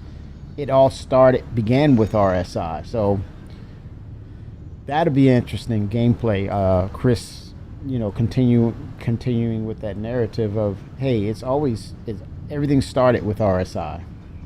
I've got a 5900 with a 6900 XT. It runs well enough for being a debug build, but I'm not pulling 60 frames all over. And here's the thing, Ramprint. Next year we're expecting them to do further optimizations because of Genesis is on its way. That's going to help a lot. Dynamic meshing is still on the forefront of things to come. So yeah, there's a lot of gameplay that's happening, and I don't know, prices are coming down, the CPUs for sure. But yeah, it'll be a good time. Yeah. You think prices are gonna go up? Have you seen RAM? Now that's the exception. You got a good point. The exception is RAM. That's the exception, man. I think AI has driven that cost to go Yeah, up. that's what I heard too. Yeah, no doubt about it. And that's not unless they come up with something newer or a new technology that will circumvent that or help alleviate the pressures of that. Then yeah, there's no stopping RAM. I think it's going to be now. It's almost like before you consider a PC build, it used to be, well, you get the power supply and the case first. Now it's like, no, you get the RAM first. Buy your RAM if you first. can find it. If you can find it. You got that, you got a PC.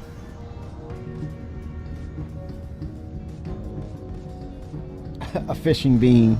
Yeah, I'm curious as to what that will look like, Ramprint. How does that play out? The Zelda games was probably one of the coolest aspects of Star Citizen. I mean, listen to me, of Zelda. The fishing gameplay was one of the coolest things about Zelda and how they approach that. How do you approach fishing, in the game? Is it a time sink? I don't know, but it's technology now. You're utilizing technology. Do you have maybe a submersible and you can catch them with a net? You spread out a net and they're in the nets. You pull the nets. I mean, not just with fishing poles, but different tools that you can utilize to pull fish. Fishing in Zelda, in Final Fantasy, and Ultima Online. Nice. I like that with the Ultima. I think that's a close relationship. I think Chris was a witness to that. Origin, that was the game company that they all worked together with each other in Austin, Texas, way back in the day. Yeah, I think it's another resource, right? It's organics, it's food. And I think when it comes to crafting, there's inorganic and I think there should be two categories, inorganic and organic. And so when you're on the lines of, whether you're collecting fish for an aquarium or you're putting the organic fish in a crafter, and it has the means to create a protein, but then you add the other components. Say, hey, what's on the menu? You want fried fish, you want sauteed fish. You have maybe you search out blueprints to find those things too, or you make sushi. You got to grow rice, put the rice in. You farm seaweed or kelp, and it wraps it, and then you're making it can then create sushi dishes on a plate or something. You eat it. Sushi rolls. I'm aboard. Yes, sir. Yeah, crafting of organic and inorganic. It should be two parties or two entities. One for metals, for your weapons, armor, components, reconstruction, and hull repair. And then the other part of it is organics for food consumption, making protein snacks, and also medicine and pharmaceuticals. The herbs and the flora and fauna, interacting with them, and using those combinations to, like in RPG is alchemy. You're using you're using chemistry to make, whether it's widow maize or maybe creating your own health pins, right, and selling them. Giving and having certain potencies to them. So it's open-ended. I think now you're talking about exploration. Exploration for what? Exploration is purposeful. It's information gathering, but it's also utilizing that information in the crafting of said goods and materials for resource management and possibly selling them. based on the refinement or the skill set or the quality of how it's crafted.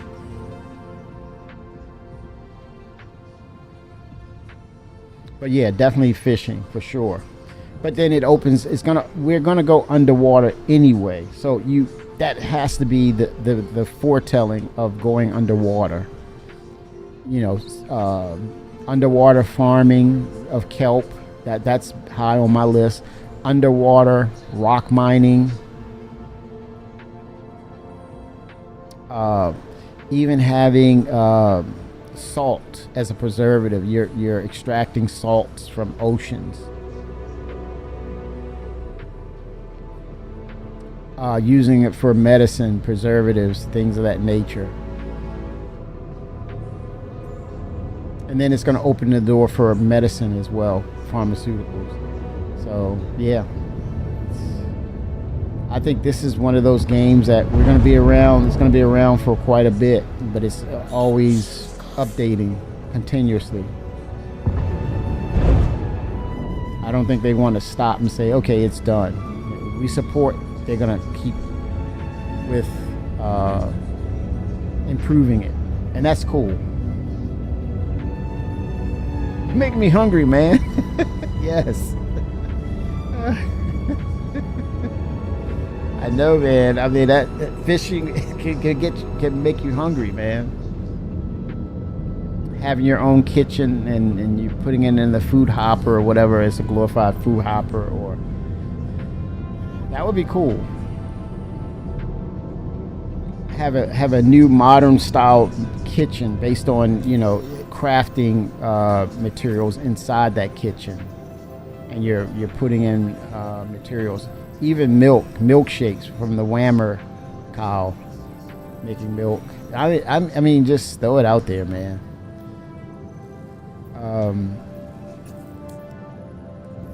Whammer burgers. And we're hungry for the content. Oh, no doubt about it. We're hungry for the content. Aren't we going back to the Siege of Orson probably next year? I'm curious as to what that's going to look like. Depends on how far they get along with the instancing tech and maybe dynamic server meshing.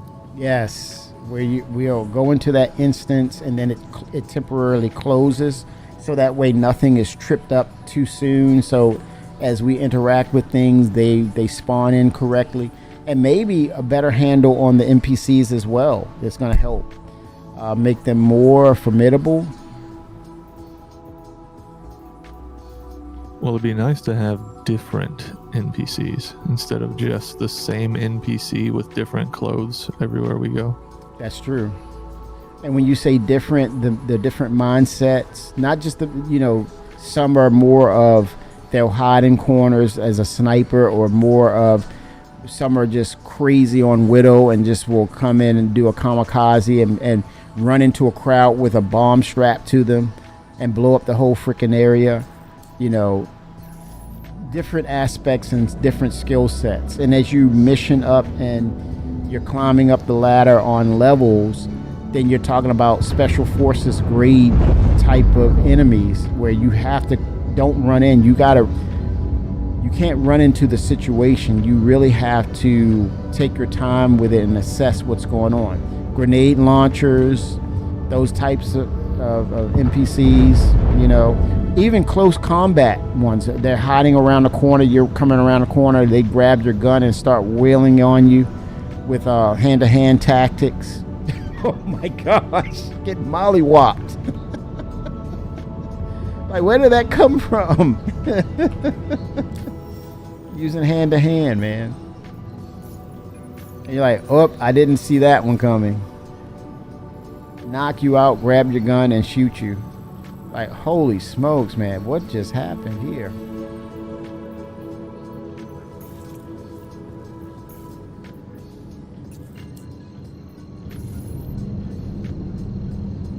Here we go, sir. So should I be in a side turret, or what's the deal? Okay, yes.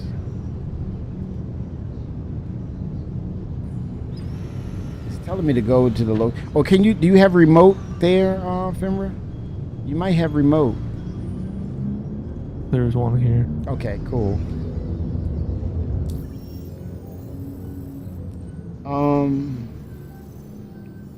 Oh, don't get me started about the Ironclad, man. I think you're hitting a nerve right there with a lot of people. The cargo aspect of the game. Then they figured out what's crazy is they figured out the MISC, and they said not coming next year.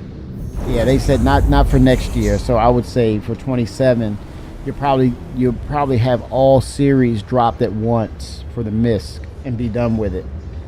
The D and E, and I think what is that? The B that's coming next year. I think they did announce the B for next year. Yeah, I think so. Yeah. And now it's in an X configuration, which will allow that ship to land, which is crazy to think you're going to land that thing. But yeah, the Arastra. It's a lot. Yeah, it's a lot, Fenrir. I mean, it's you're asking for trouble if you're trying to solo with that thing. I mean, It's basically a caterpillar worth of cargo yes. that's on the outside. Yes. Oh man, Endeavor. I'll put it to you this way: they're seeing the foundational reasons to have the concept move forward with the Endeavor. You know, once they really get medical up and running the proper way, the base building, like farming and then the pharmaceuticals we talked about, the crafting. Now you're talking about these are foundational elements that they can apply towards the Endeavor. The other parts of it is as we go closer to 1.0, you're talking about potentially Genesis.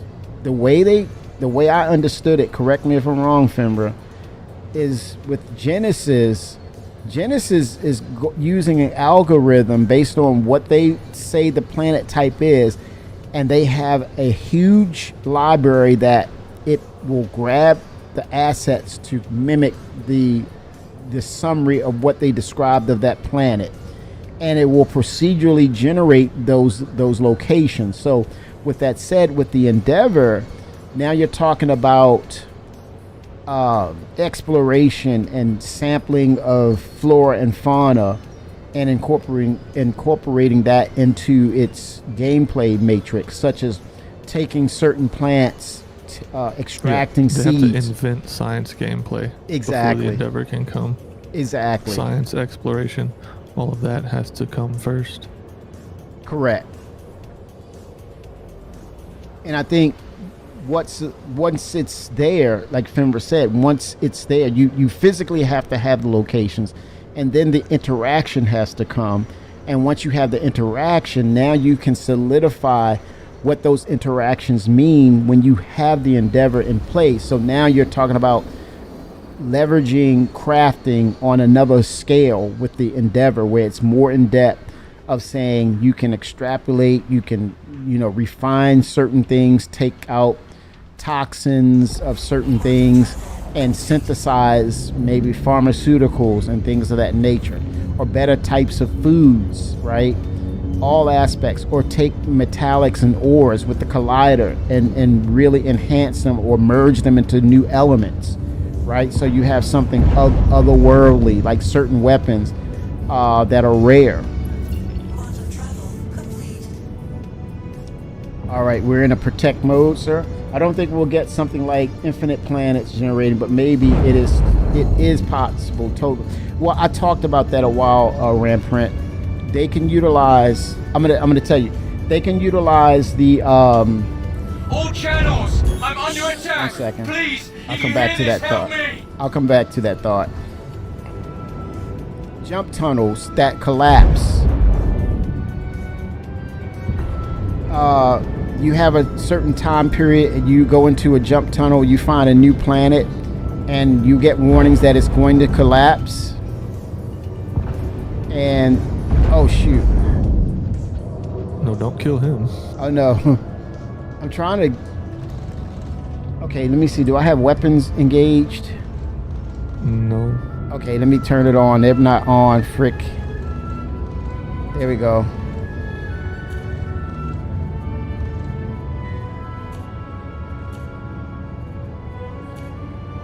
Okay, we There got we go. weapons. 07, sir. Preparation, man.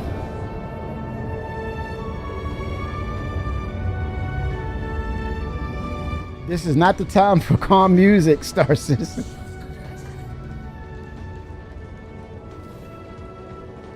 We're getting attacked, but Yeah. I I can't target anything. I can't target anything either. Why is that? I got get out! Ah, shit. We didn't make it. We didn't make it. That was fast. I guess Yeah, we're radar outta is here. down. That's why. Let me go check engineering. I guess we're probably gonna die. You think we're in trouble? Okay, now we got radar. We can target now. They totally took our stuff offline. It's a freaking C1, man.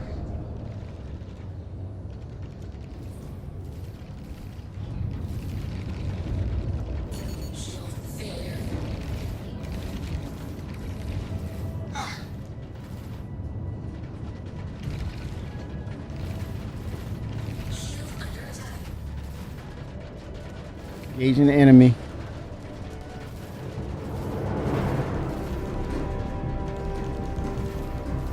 Engineering terminal's not working. Oh no. See if the power systems are on, Fimmer. Friendly down. Repeat, friendly down. Oh gosh. It's a failure. There's another enemy out there.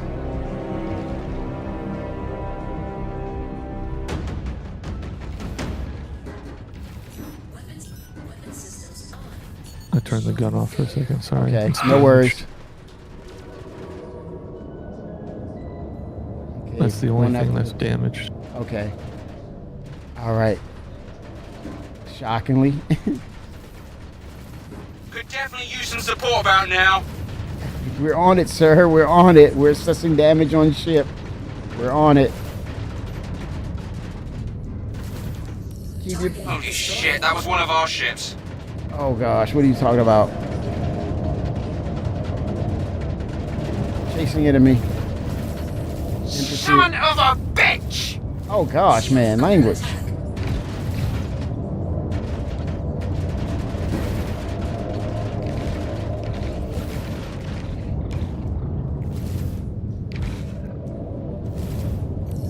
Friendly down. Repeat, friendly Sorry, I'm back in down. the turret. Using the wrong messages. You mean enemy down? Whose side is he on? Help me! Oh god, this guy is... If he wasn't giving us creds, man, he'd be out here by himself. 07, sir.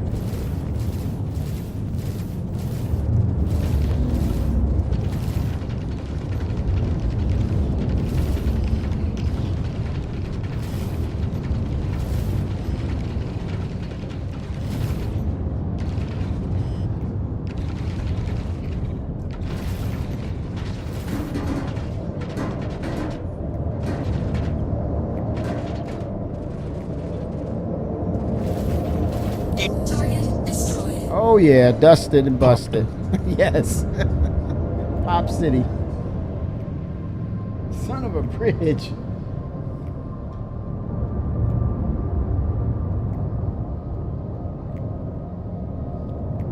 I think it could be a good thing because they have a massive library, but at the same time, it has to pass the eye test. It's not getting past Chris Roberts in that regard, right? Whatever, even if it's procedural, it's going to be on a level and scale of quality that it's got to pass Chris Roberts' eye test. And that's a good thing. So you have the best of both worlds. Them creating planets, the interactions with these planets' new landing zones, which they're going to be handcrafted anyway. The landing zones will always be handcrafted. But like back to like procedural planets or locations via the jump tunnel that you find with a Pathfinder ship, you may have a time and space to be able to visit and extract things, and then there'll be a warning time of when things will probably start to close. And if it collapses, you die, and your quantum sends you back to your place of origin, right? So that in turn allows them to create things that are new, and if they kind of fit that hero narrative, or they become not retcon, but if they kind of win over the crowd of players to say this is a great location, this is well done and designed, I think it has the opportunity to be cemented in the lore and the foundation of what we see as far as the point of interest in Star Map as well. So there is the window of randomness that can also be a part of the foundation of the game engine, in respect of, if we really like it, if it's well designed, it gets to stay. If it's something that's like, it's all right, they can close it up at any time, right? Because they can go into the narrative of the jump tunnel collapse. And if you're there and say, hey, I've been hanging out, or I haven't been in the game and I've been at this location, you wake up at your another location and realize the jump tunnel collapsed. So they had that as a narrative or game idea that will allow that kind of gameplay to happen, and so it has the potential to stay fresh as they continue to build out these larger number of the systems based on the 100 concept system. It's just going to get better.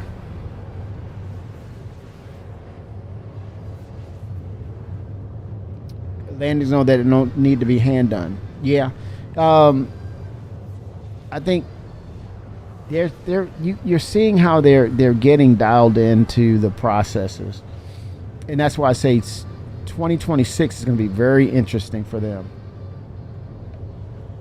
But they're not. But if you looked at the ship talk, John Crew was saying now the window of ships that we have to work on is dwindling. It's getting smaller and smaller now, which gives them the opportunity to put into play a very precise focus on these other ships that are waiting in the wings. Like, now that we have crafting, what does it mean for the Vulcan, right?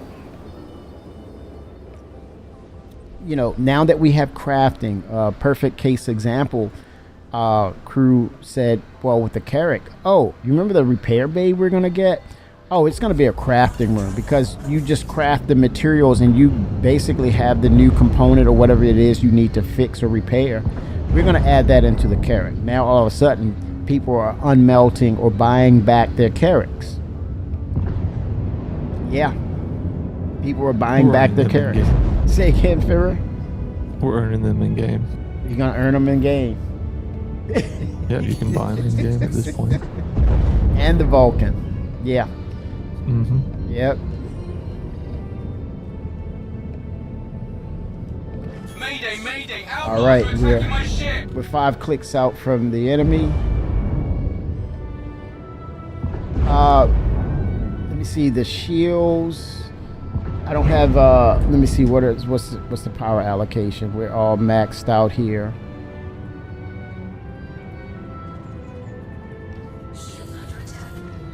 Okay, we're under attack.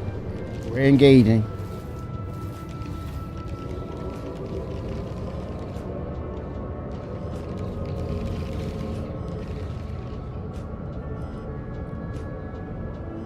Two enemies so far.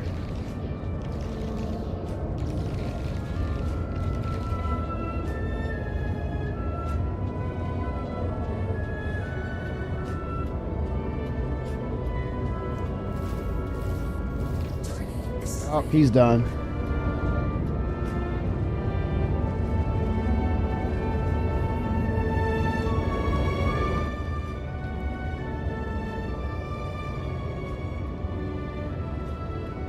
Vulcan is going to be a very interesting ship.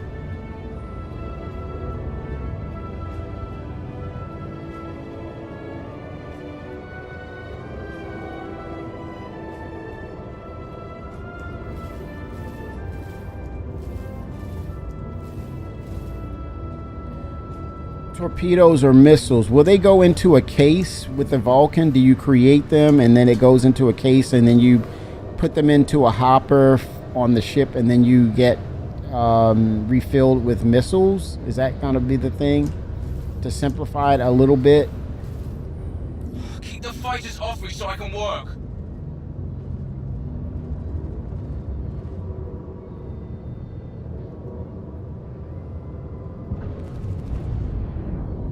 It was doing this thing with the turrets, showcasing that.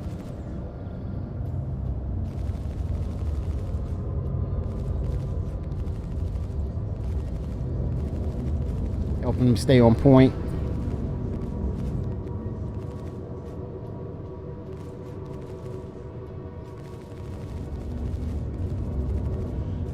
You've got to keep them off us so we can Dude, work. he's not even shooting you. Cut the drama out.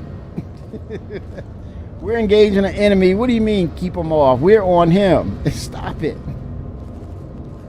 I'm using external view so that Fenrir can stay on point with the enemy, and he's doing a good job. He's staying on him.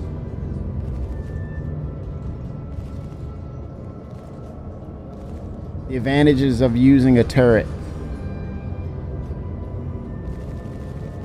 You can keep track of the enemy at a broader scope by being an external view.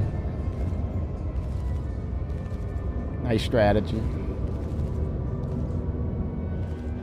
You've got to keep them off us so Oh, we can dude,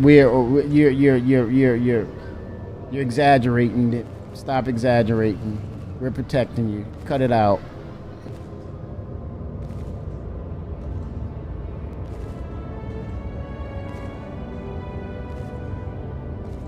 I'm getting a ton of hit. Yeah. I just need to let the capacitor recharge. Okay. I can reduce engine power a little bit too. work.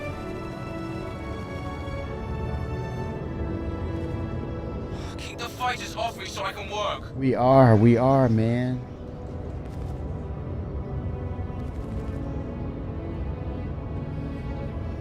You reduce some of the engine power, you can have more power to the guns. Higher recharge rate for you. Okay, here we go. Line them up. So you can knock them down.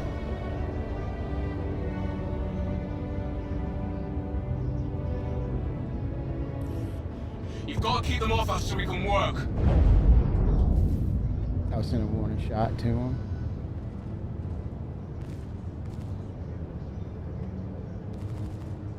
Yeah, I don't have an angle now. Okay.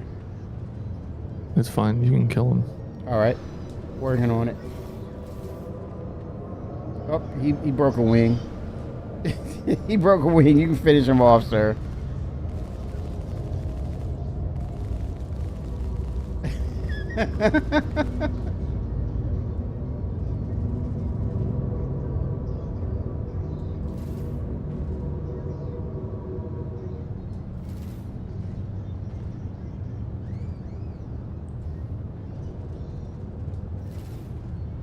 He's in a death spiral. Yes.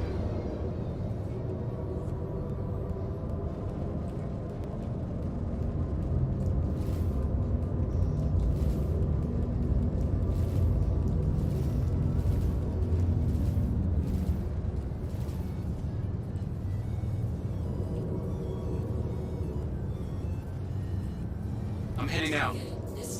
Done. care. Oh, yeah. Thank you, sir. Pilot in a lot of distress.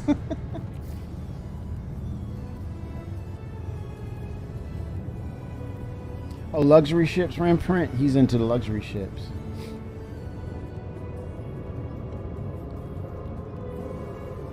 When do you think we're getting Terra, remember?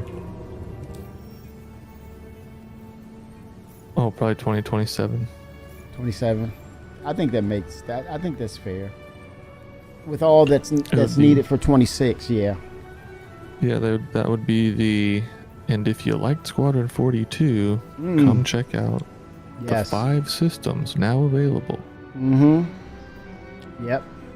Fenrir, I'm gonna wrap it up. This one is new defense contract, Kanojo Maverick.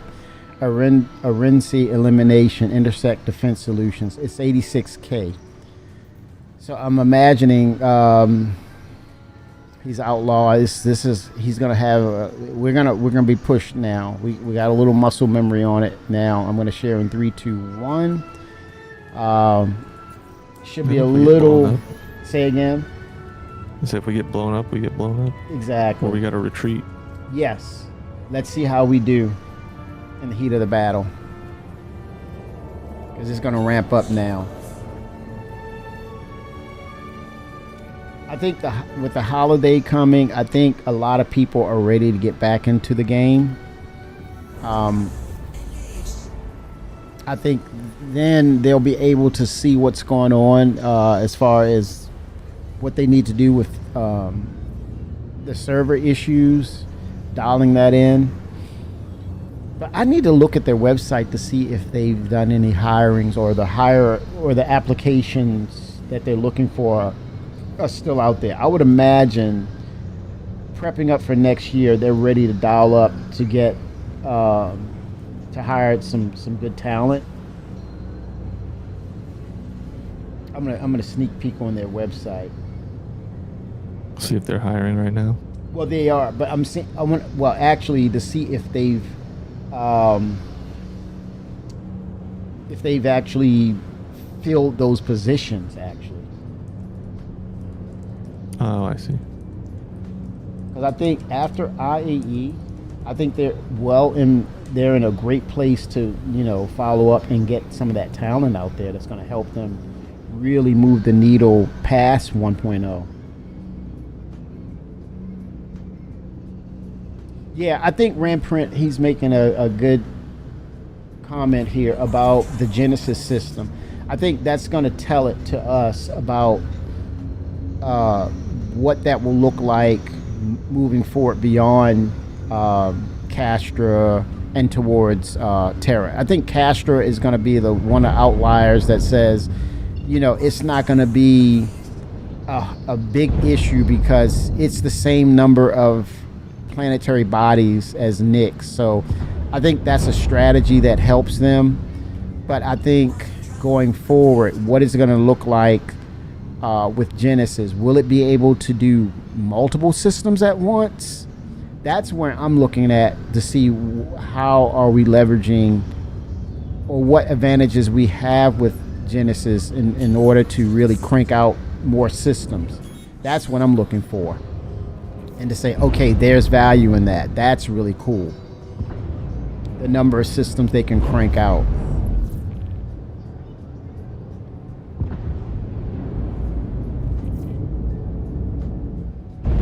Because I think you need to have a number of systems being produced at once in order to really solidify and help with the base building aspect of the game, because people will feel more comfortable about setting up shop outside of the UEE district or its area. And if you're spread out more, there's less likelihood you'll be found.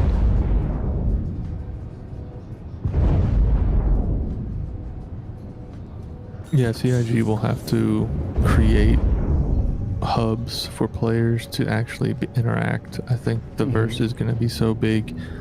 Yes. They're never going to have a universal server. They just physically can't do it. No.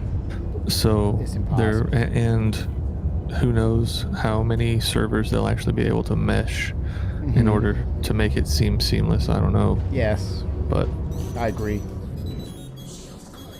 Oh shit, here come missiles. Ooh, torpedoes. Oh, yeah, I told you it's gonna get hot, baby. It's gonna get hot. Evasive maneuvers. Evasive maneuvers. Woo! oh god, I hit exits. Woo, shit. C. Oh god. Oh, it's getting spicy. I should have kept shields up. I could have shut. Oh shit. Uh-oh. Oh boy, oh boy, oh boy. Evasive maneuvers. Fire back, Kimmy. Fire back. Oh, the music got a little spicy and dramatic too.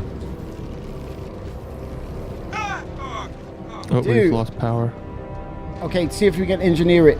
Back on line. Oh, I stressful just put power to situation. shields. This is our Kobayashi right here. Maru Kobayashi. And we might be getting distorted. Fenrir Scotty is back into the fray, man. I'm gonna try to hold him on. Scotty is back. Oh, I think we're soft deft. Let's get back there. Oh gosh. Yeah, we got a fire. Yeah, I'm headed. I knew to get up. Yep, fire detected. Oh let's go, baby. Let's go. Where's the extinguisher?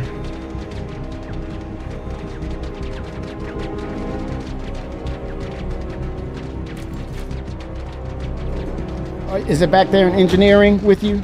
Affirmative. I put it out, I think. Okay, I'm headed that way. But we're in bad shape. Yeah. There's a little bit more popping up here. Yep, I'm with you. I'm assisting. See if we can get systems back on. At least engines. I'm gonna try to get us the hell up out of here. Everything is down. Yeah. Oh man. You want to play with it? Oh, They're engineering? still shooting us. Yeah, I'm trying to get back to the pilot seat and see if we can get some power out of it. You repair it. Yeah, if I can get us out of here. Oh, they are.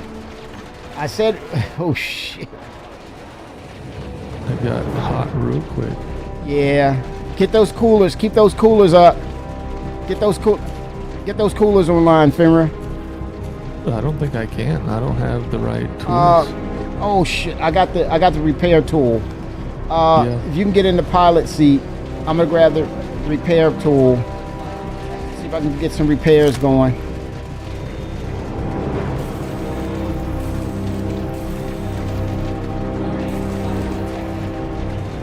I just managed the fire. Oh crap! We're gonna Kobayashi. To be abandoned. Looks like we need more than 2 people. Yes. Oh gosh. They're still shooting they're penetrating the hull back here. You'll see their shots from time to time. Beam citizen, baby. Repairs not needed. There's a door. Let's see. Open access. Cooler. Getting that cooler back on. Here we go. Repairing. Let's go.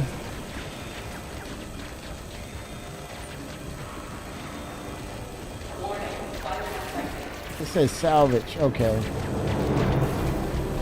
Oh god.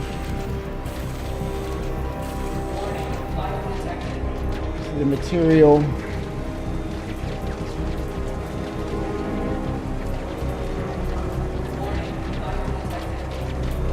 Oh gosh. I'm cooking. Oh, I'm cooking. There's no chicken nuggets.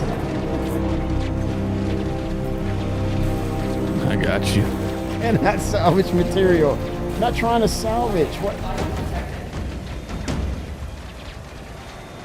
Do you have a full canister? Yes, I purchased them.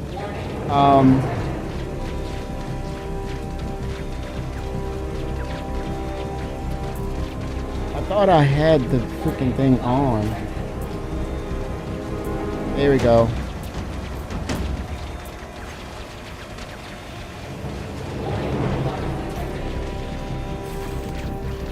Okay, come on. Repairing. Repairable damage detected. RMC container. Okay, it's repairing. 25. Do we have another fire on the ship? Oh, it's probably Just in this probably room. so.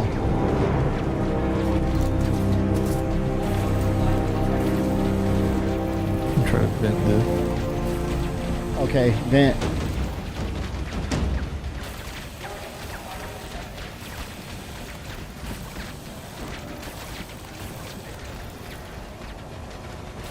Well, the 3D representation of this shit doesn't work. So Oh I can't. gosh. Cannot repair further. Oh, it says station required.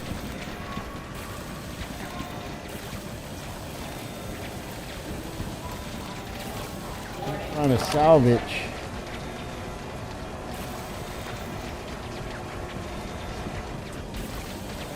It's weird how the trying to change it. Right click. Need a fresh skin. 07 Meister. Yeah. Oh crap. Hola. A reload. See if it'll reload. Okay, here we go. We're learning it, man. There we go.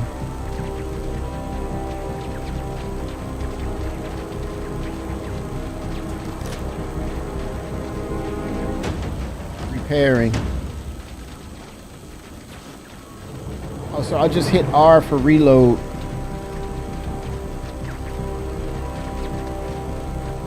I'm emptying the canister. Get those coolers on.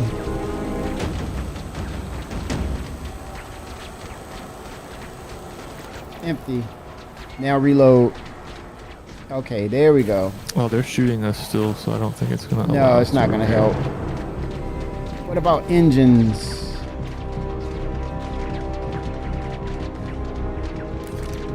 What's here? Power plant. It needs a station. Oh, what's the point? Oh God.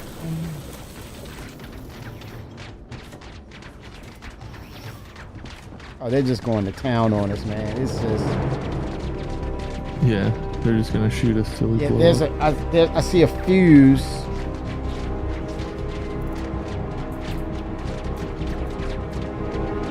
Okay, I have a fuse. Holster it. Come on, holster.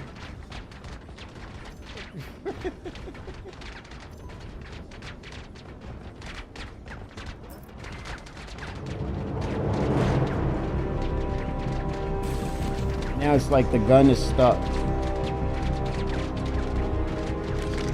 Man, I bet this looks pretty insane in VR. Oh my gosh. Yeah, it's engineering terminal. Yes. We tried.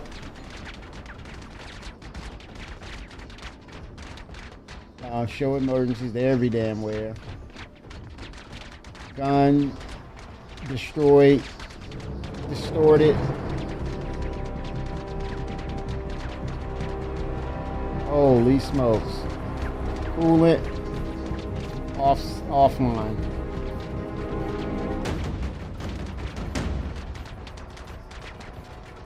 Holy smokes. Yeah. Woo!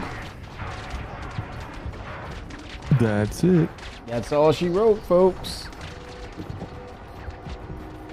Let's see. Trying to let me see if I can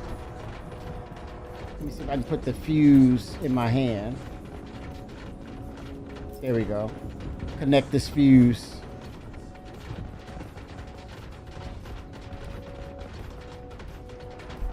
Okay, set place. Okay, we got another fuse. Oh gosh. Let's go. Dude, I can't even freaking see. Holy smoke. Yeah. Oh my god. Okay, I'm gonna have to use the radar. Holy Oh smokes. yeah. How do you do the FPS ping? Oh, I don't know. For FPS? Not sure. Yeah, you can do scanning in FPS now. Oh, very nice. And if you do scanning, apparently caves will show up now. Oh, wow. So exploration can kind of begin. I But can we make have no it- way to share the coordinates, so Okay. Let me see if I can work my way back to the cockpit. Try to get out of this mess. Holy smokes. They are lighting us up, man. Oh yeah, they haven't stopped.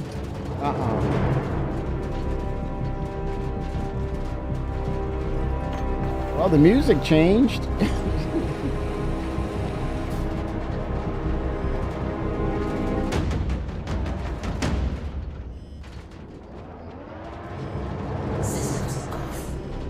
System going.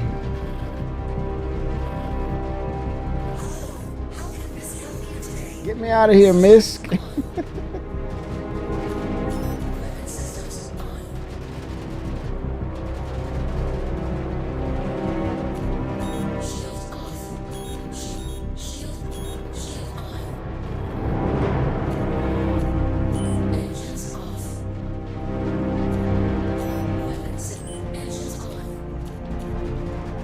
Power plant. It's the power plant. Right, we can't get the power plant. Yeah, online without coolers. it's dead, and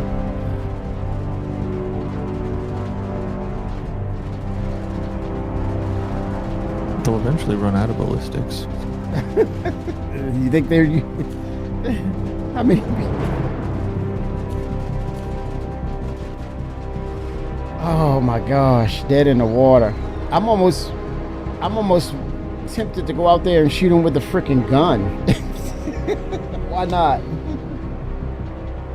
Yeah, it's done. We are. Yeah, it's toast. Yeah, we're toasty, man. Let me see if I can. I'm gonna see if I can engage him out in EVA. Do I got a rail gun?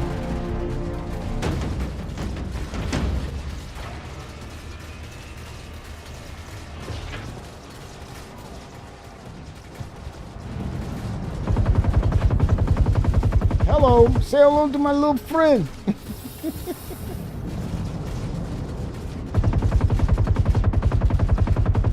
Item beyond repair.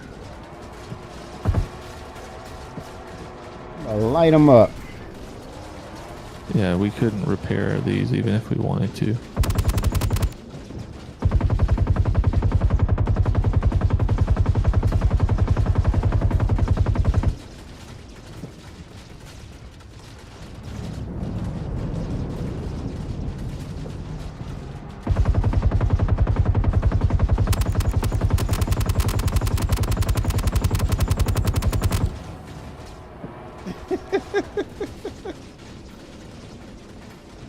What is that, an Eclipse?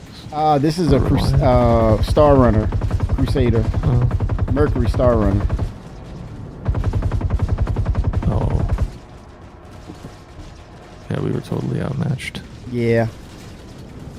I think we came If in we were with fully shields crewed. down. Yeah.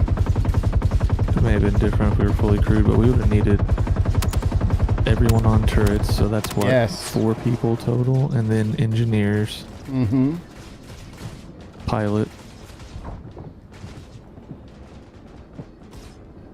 Oh, if I could commandeer his ship. Ooh.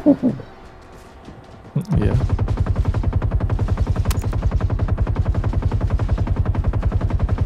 Oh, that's a damn Warden, man. That's you're not getting through that thing. Yeah.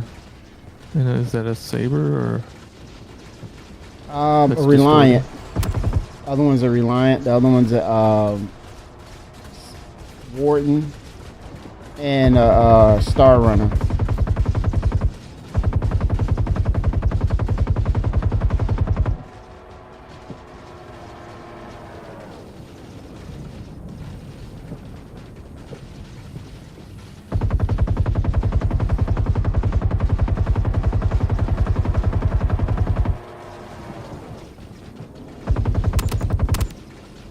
Yeah, there's something else.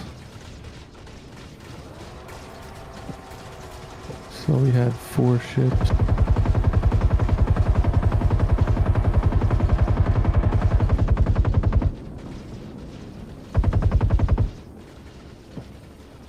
I'm flying to him. Come on. Load up. Oh, it crashed. Come on, man. Oh, no, it crashed. The game What happened? crashed. No, go get to the chopper. Get to the chopper now. No. crashed. Probably wake up in area 18 or next. Oh, Oh, 7, I said it. I'm still out 07 here. Pasta. Should I just back to menu? No, see if we can get on that ship and take it. take that ship and then turn it around.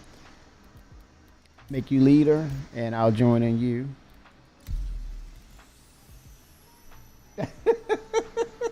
They keep moving around. Mm-hmm.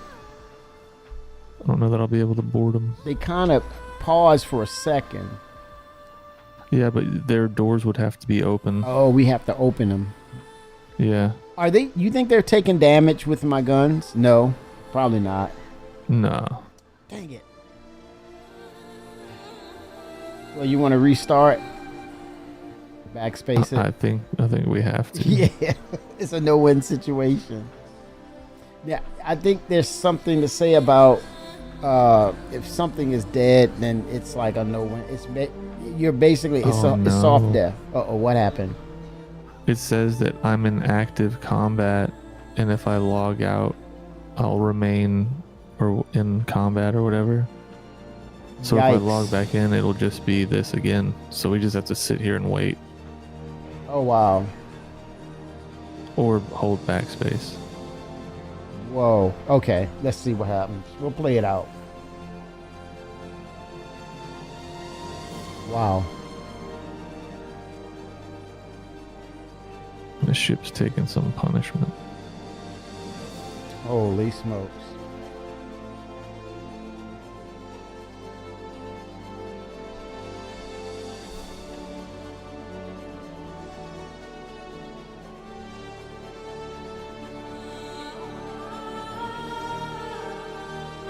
Oh, I'm here.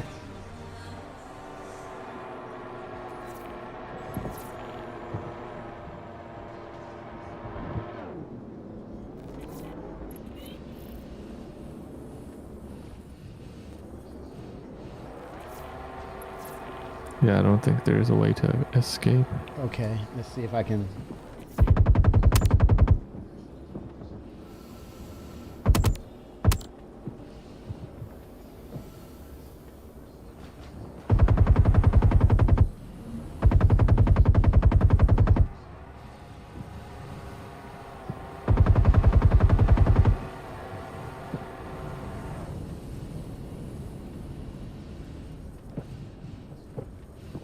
He's the main target, this guy. The Star Runner.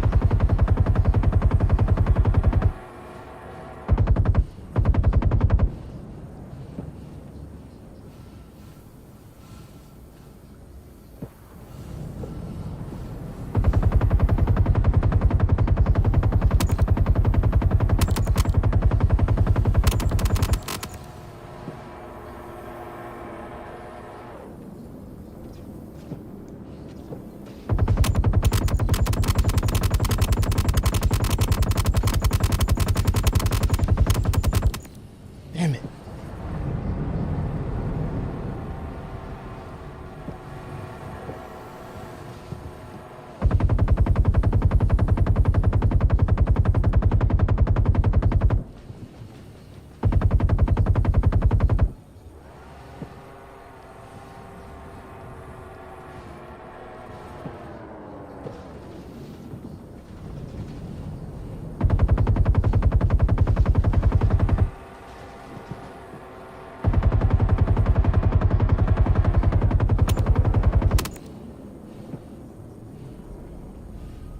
Holy smokes.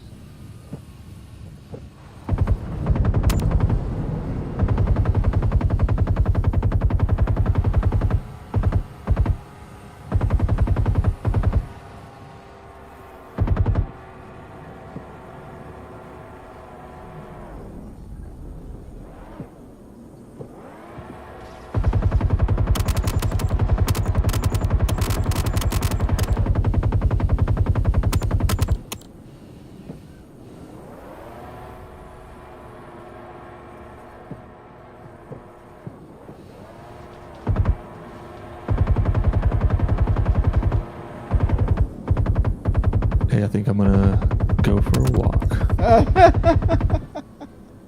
let this stuff just play out. Yeah.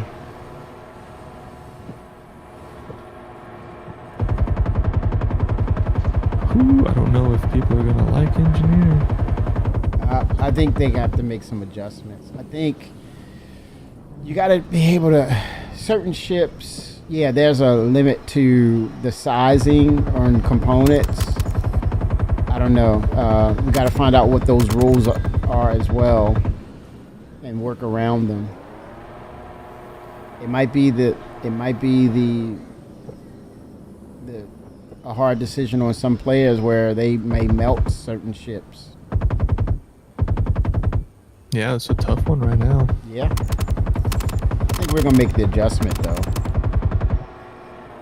We'll see how it shakes out over Christmas. I think people will start using their starter ships a lot more. Yeah, and feedback. I think there's the opening doors for feedback.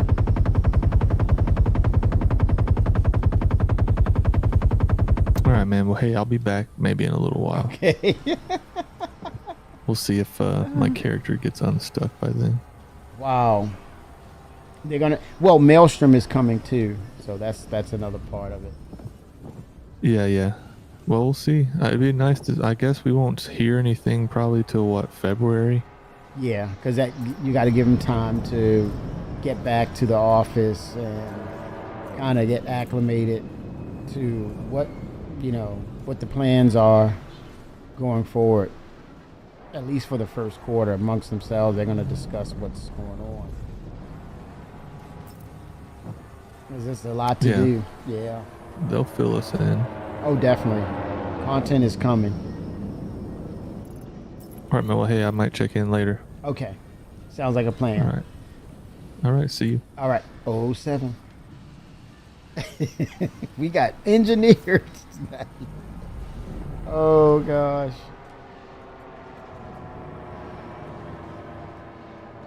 Can I set the self-destruct on the ship? Maybe. And that'll end it, I think. Let me try that.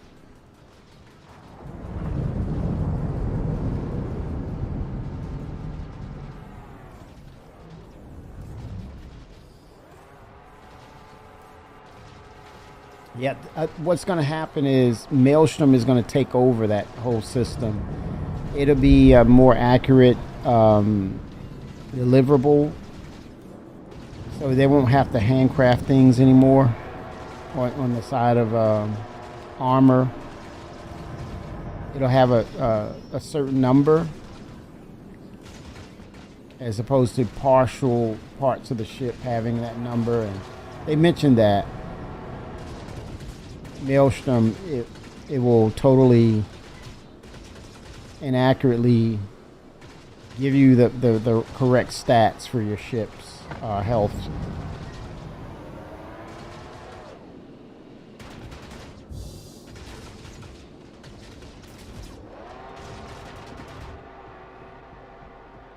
Now it looks looking normal in here.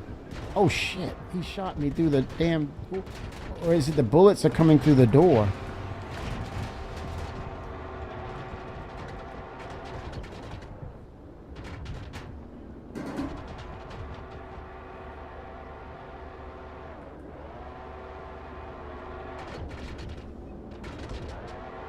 Get a little health stats, get my stats up.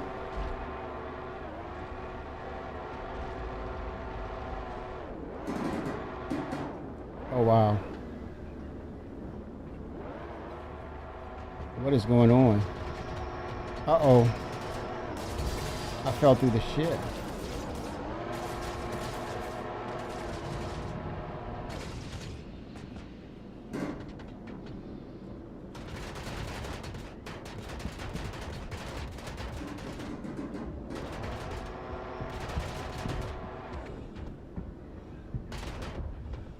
Oh, wait a minute. The turrets, can they work?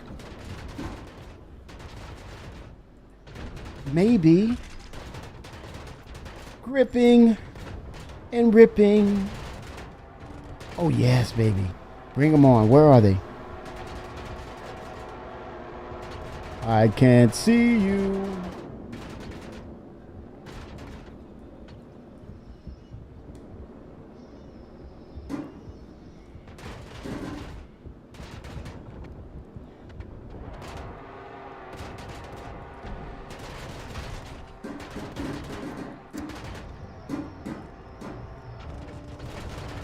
Ooh.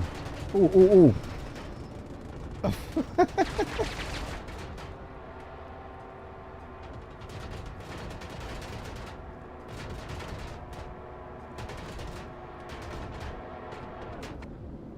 Come on back. Come on back.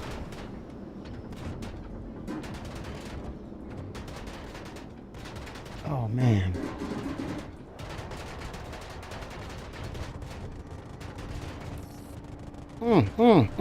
Get some, get some.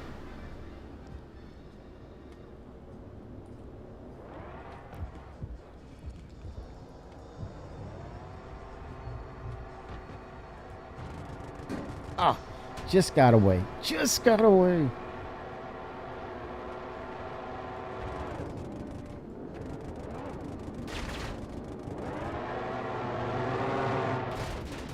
Hear that Reliant flying around. Come on, buddy.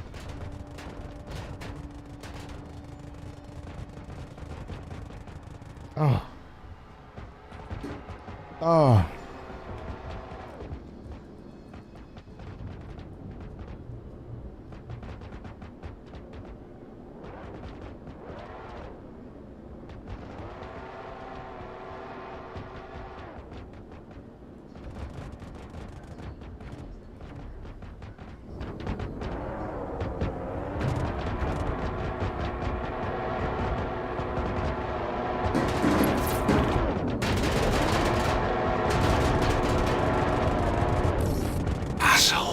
Oh, yeah, he felt that. That's right. Arsehole. Fried goose, Peking duck. Oh, gosh. Sukiyaki, baby.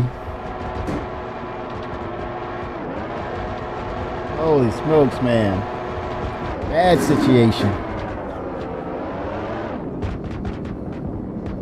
I hit him, though. I wonder if the turrets are working, right?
Oh. Let me see if I can... Oh, crap. Oh. And perfect.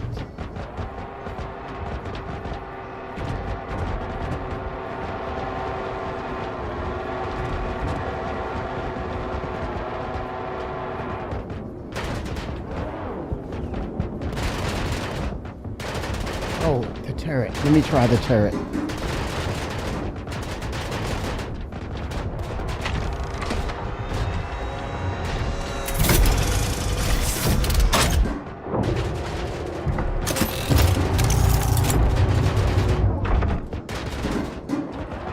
Damn, not working.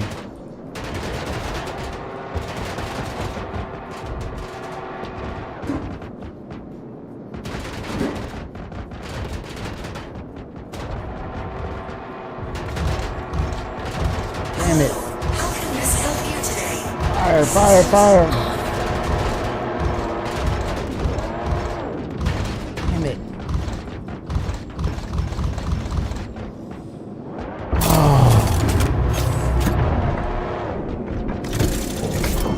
Destroyed. Oh.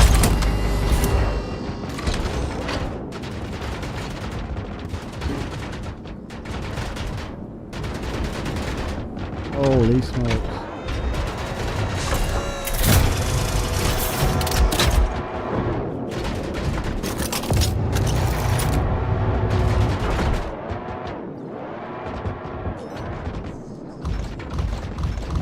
Nothing. How can Miss help you today? Systems Oh on. crap.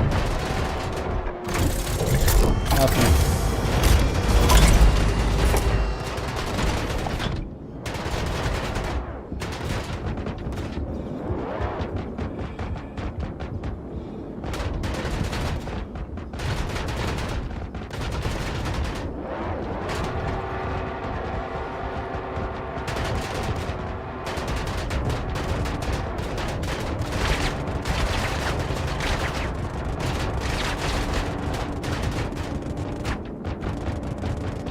Oh sh.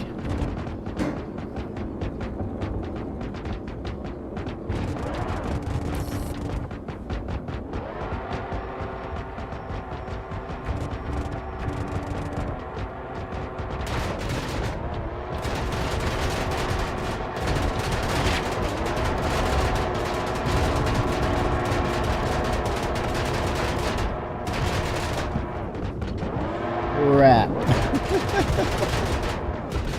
Oh gosh.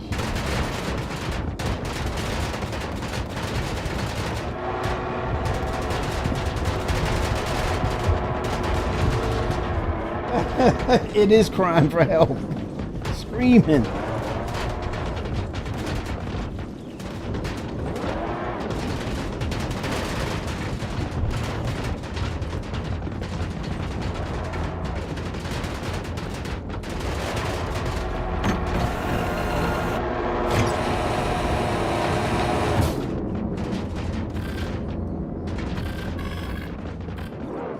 Oh gosh, it's oh wow. How can Miss help you today? Systems on.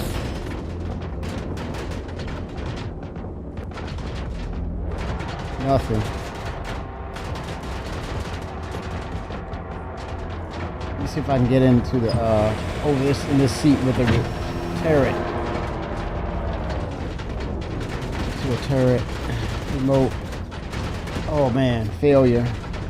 Power plant failure. No, I'm not gonna fire on anything. Head in the water, man.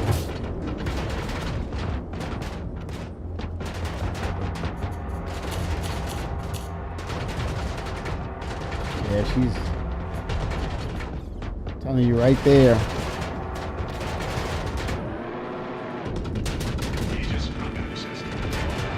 All you're getting is an audio. I'm done. Holy smokes.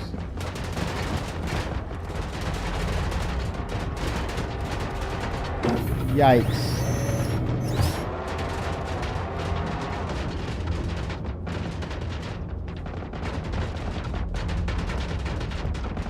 We'll try to set the destruction sequence.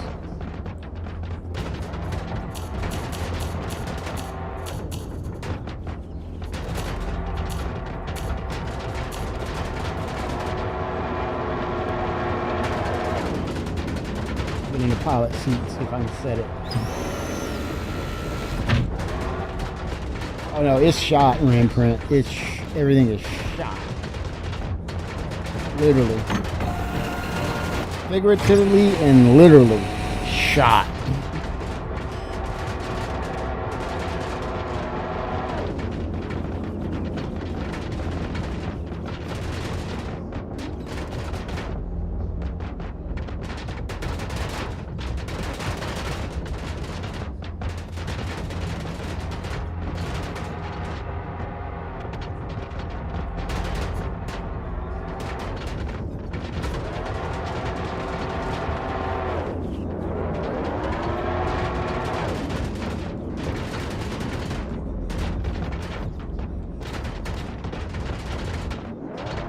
Wow.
Holy smokes, man.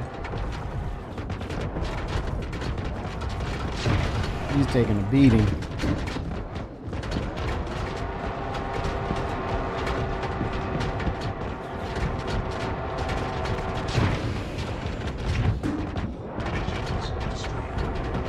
He's like destroyed.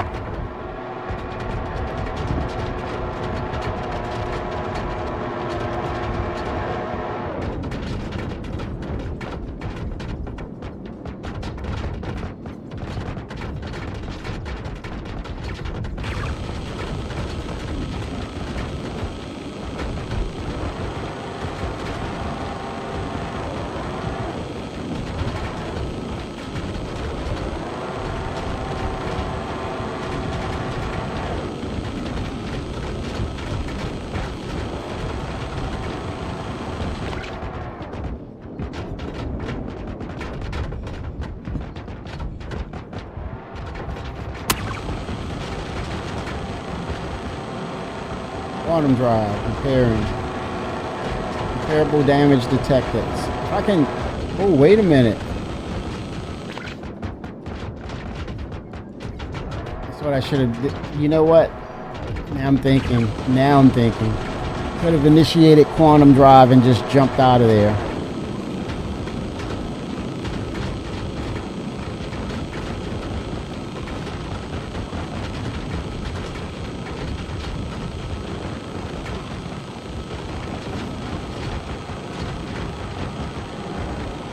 Cannot repair.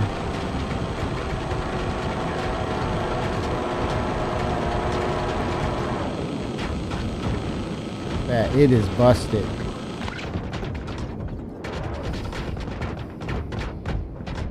Don't have a power plant.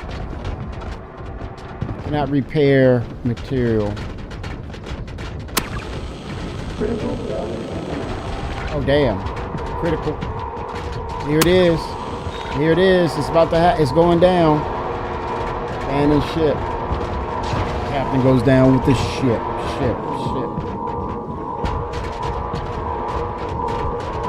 Oh.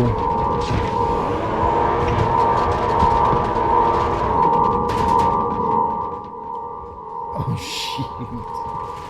Oh, it's about to go down, man.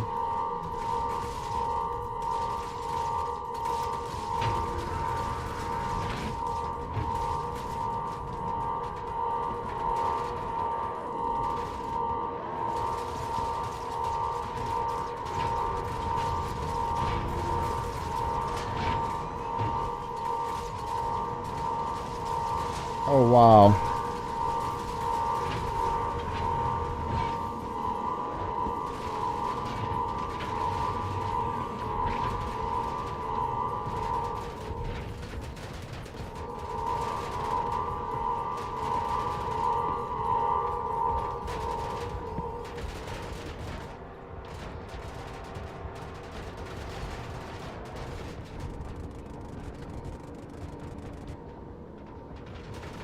Holy smokes.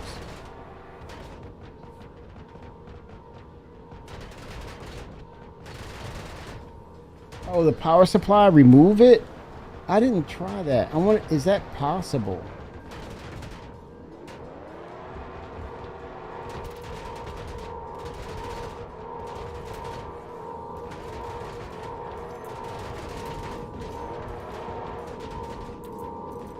I don't think I have. I thought I purchased the freaking you know, I need to keep a tractor beam. So I need the tractor beam and the repair tool. Yeah, I don't have the component to change it. I thought I did though, but no, I don't. Strategy.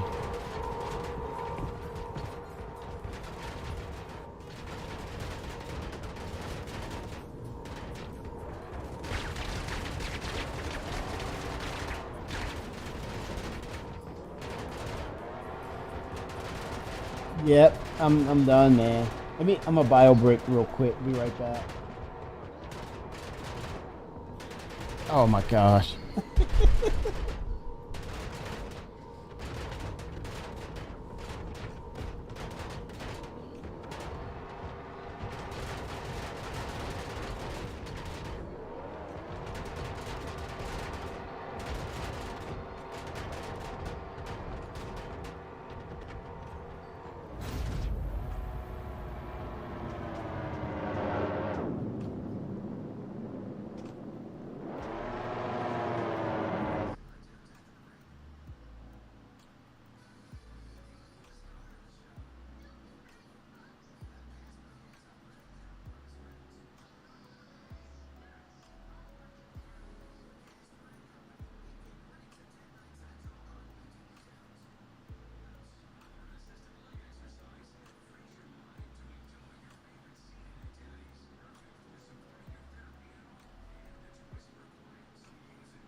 No tractor, no problem, no ship. Oh, I walked back and I saw myself spawn in. Oh crap. I think I can guess what went down. Medical engineering to biobase set. Yeah, it happened. A thing happened. Holy crap. A thing happened.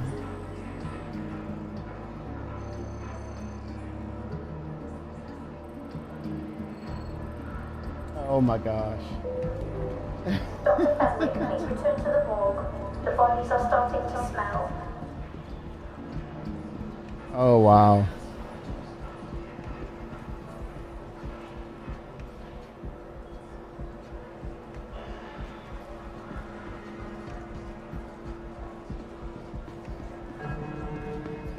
Visitors should proceed to the lobby. It's the big sign with the hospital name on top.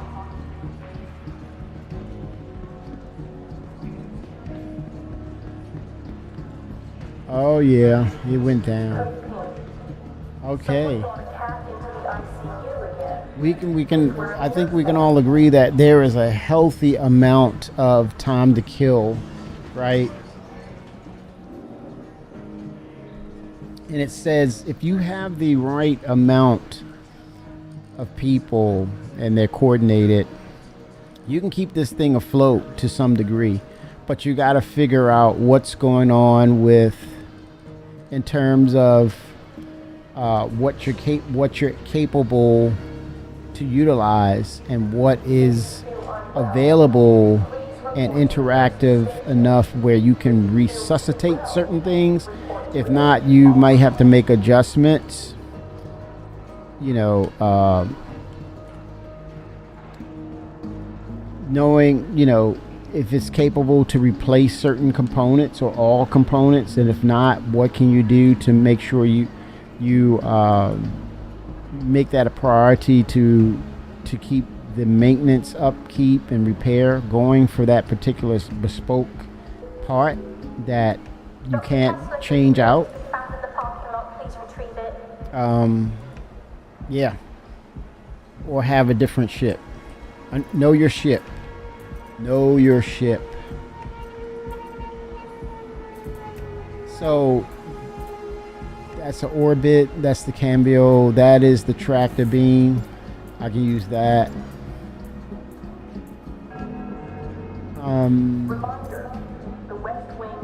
Maybe have an extra or two of the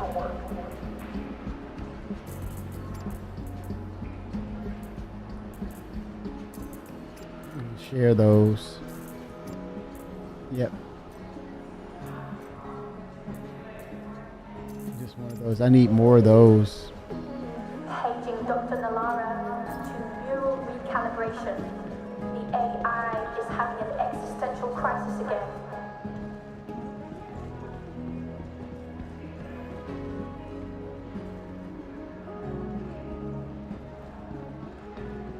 Yeah, it's gonna be nice once they get the figure out the NPCs, get them working right. Please recalibrate. Yeah, I mean, just knowing these systems on your ship, I think that's another thing too. And then acclimating yourself where it's okay, I understand what my ship is about, and then when you have these encounters and situations, you can act accordingly, but still get pushed and be challenged in those situations. But you're better to, be focused on what needs to be done as you get acclimated to your ship, and then those situations will help you build those levels of experience you need to have in order to take on more and variables of, in relation to combat situations. You understand the variables, or you can react accordingly. Whether you win or lose, it's always something, like Jared said, what did we learn today? It's one of those moments that you kind of build a library on, and which helps make you better in those situations. So refinery or sale supplies, I might have to go there. Cargo services okay, 0. Let me go up. Let's try the cargo service area first. The capsule will be leaving the station. I need that RMC material, right? And I might go ahead and keep a tractor beam on my person just in case, and then keep those extra ones, the hand multi-tool, just for the repair Clear of disembarking aspects. passengers. Cargo services this way.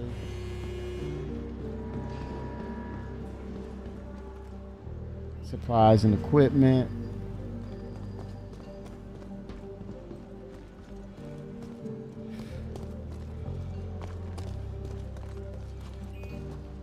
Oh yeah, I can definitely get on board with this. I'm needing one of these. Buy it on the kiosk.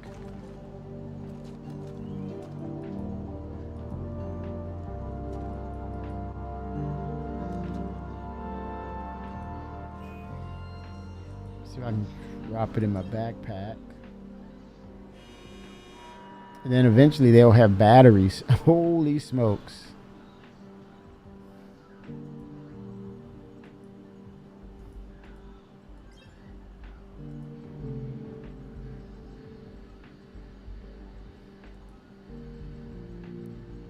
Personal weapon. I'm going to use that. I'll need that.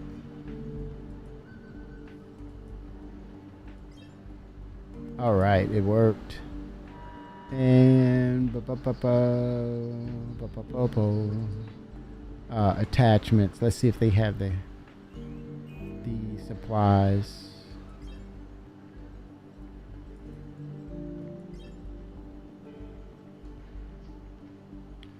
Oh, I'm gonna need those fuses as well. We keep a salvation of Asgard to scrape material for repair. Exactly. We're thinking the same way, Ramprint. I think that was an opportunity for players to, with crafting in mind. I think if you passed up on I put it to you this way. If you're excited about crafting and you passed up on the RSI Salvation, man, what are you thinking? And you don't, and if you don't have a type of resource ship like that, it was a no-brainer. They were giving you a bone right there, because you're going to go back at some point and say, you kick yourself and say, I got to go back and get that ship. Yep. Because I think with crafting, those materials are going to be incorporated with crafting, of course. No brainer. Are you going to be content with having to purchase these materials and then utilize it, or you want to cut out the middleman and just go ahead and procure your own resources, which makes sense? And to Ramprint's point is, hey, he's flying along in his main ship. oh, I gotta pick up. Well, let me do it right here. Procure the material, extract it, and get it incorporated while you're in the middle of the mission, or after the mission, or between missions, if that's a thing. Possibilities, especially if you have it. So I doubled back and I said, yeah, I got to get that RSI salvation. And I think John Cruz said, hey man, it fits in the galaxy. And I'm like, okay. Now you're talking.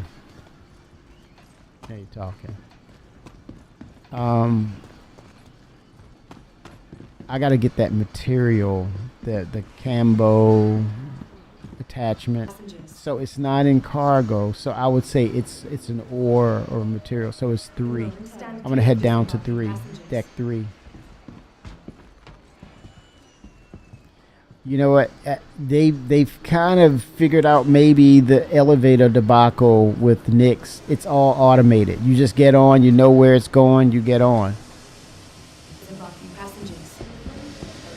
You know, get on it and you go. No pressing, no spawning and spamming the buttons. You get it and go. Let's see if it's here. Supplies. Shop now. Shop terminal. Backpack it. Let me see. Utility.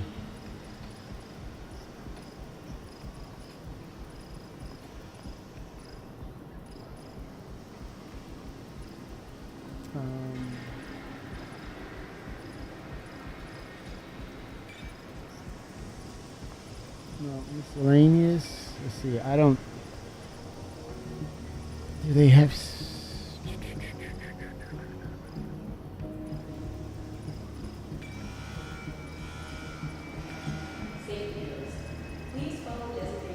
We do all. I could be missing it. I could be in the wrong place. There's the. There. I'm in the right place. This is what I wanted.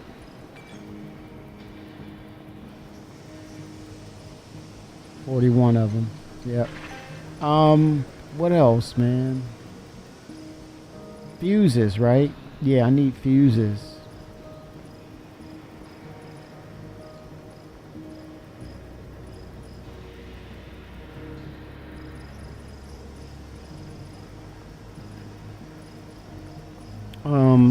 All category. Utility, no. I would imagine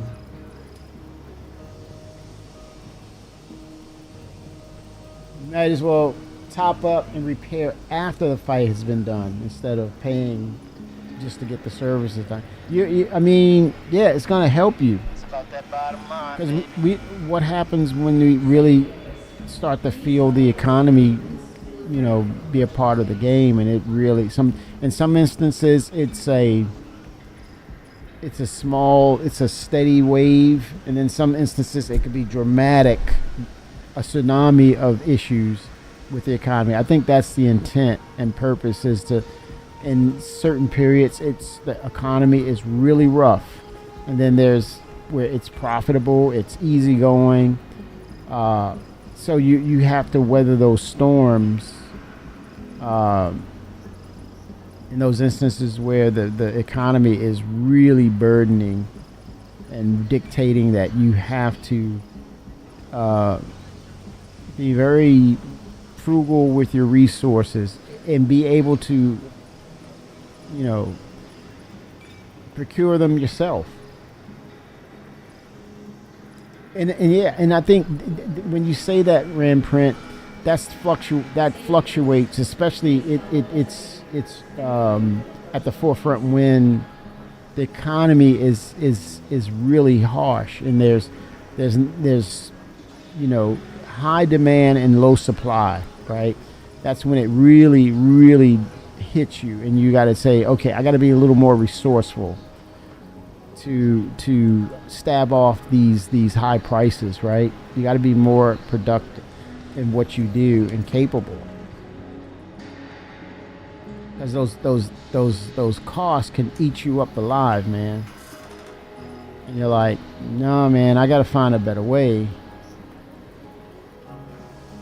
Where are the fuses? I would think back at cargo, maybe. I think they should be back at cargo. Let's see.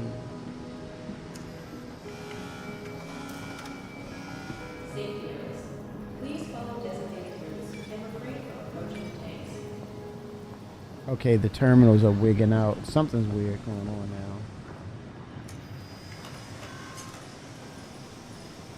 Yeah, I would thought that. Okay, I have the cambio canister for repair.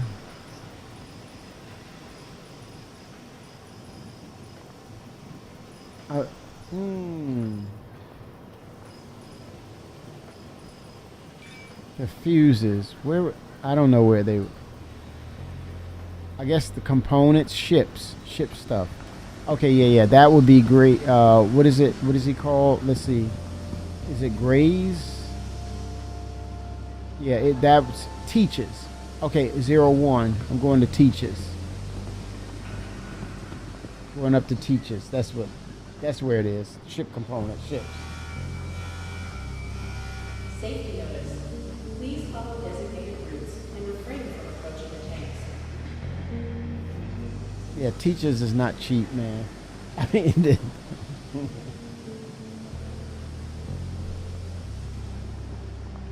all right, let's see you here.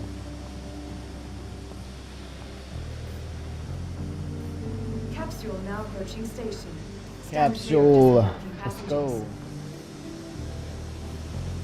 The capsule will be leaving the station momentarily. All right, here we go. 01, I believe. Was it? Ooh, Teaches. Oh, damn, it went all the way up to 0.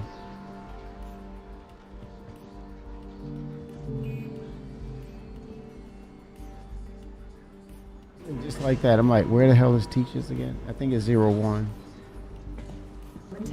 Whoa, we got a crowd here, man.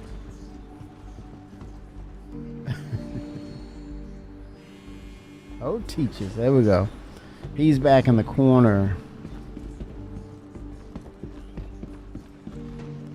Trying to remember. He was like back in the corner, man. Yeah, you go down the elevator. It was kind of weird. It wasn't on the same floor. Teaches at the lower. Have one. No, man.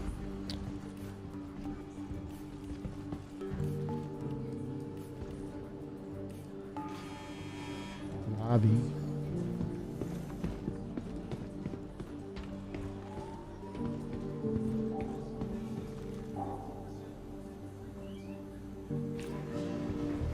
No. It's a back room. Let me see checkpoint. It might be.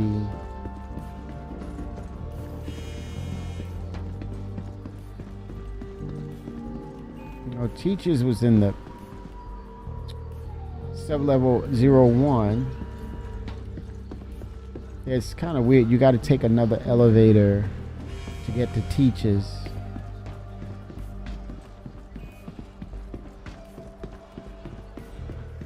It wasn't back here. This was cordoned off. It's gonna be in the municipal works probably, like the new missions. But wait a minute, you have to go down at sub-level 01, Teacher's ship shop. It would make sense to go through the library, the hospital. But I thought it was through here. Okay, that one's going up to 1 and 2. Okay, what's back here? 3. Same thing? Let's see.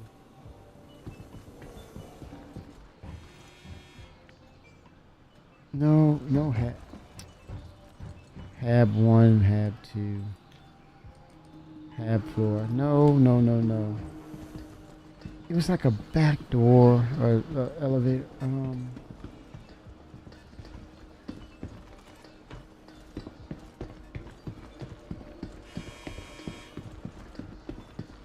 Let's try here, the hospital. Yikes.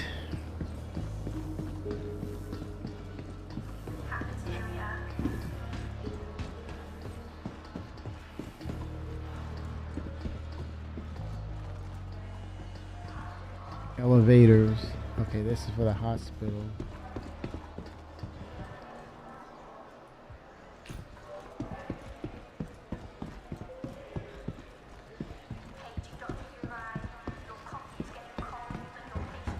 Coffee's getting cold.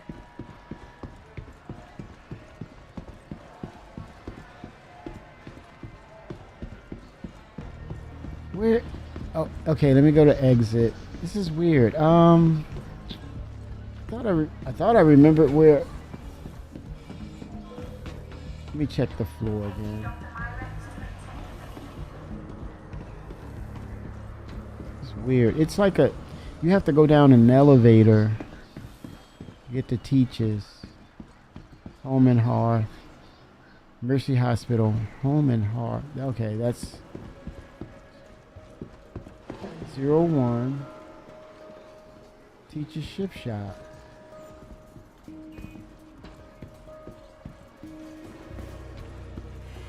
Oh, bummer. Okay, sub-level. Why am I freaking lost? Trying to get to Teachers. Is it here? I think it's here. Damn it, man. Weird.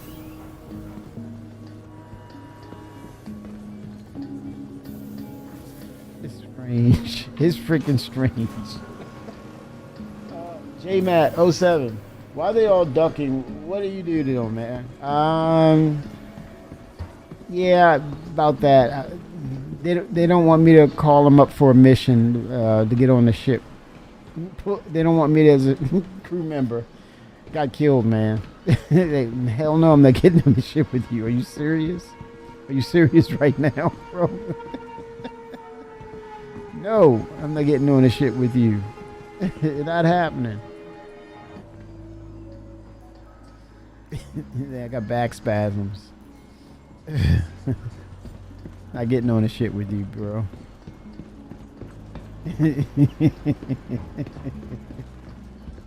Dead man flying. Suicide mission. Nope. Suicide Squad is a movie, not my Star Citizen experience. No. No. Gollum.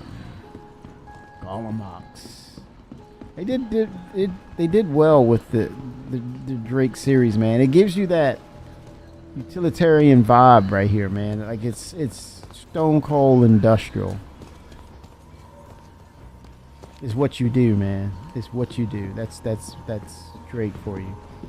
Let me I still have this ship, this vehicle right here. I still have it, man.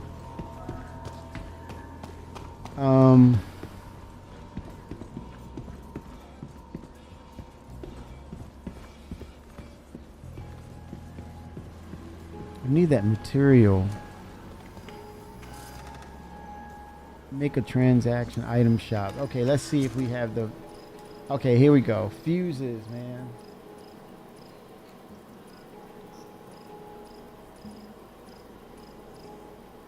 There we go. That's what I wanted.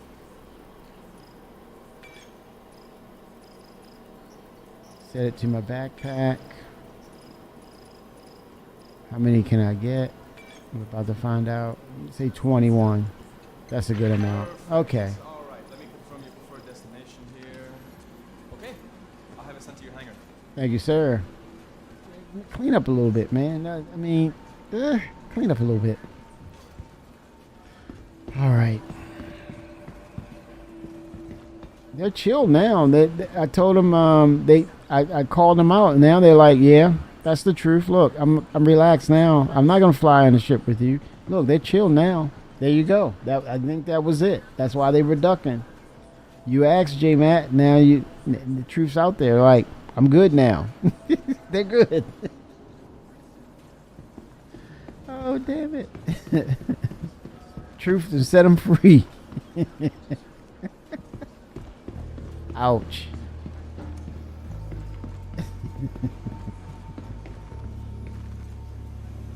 That's now you know why, J Matt. Now you know why.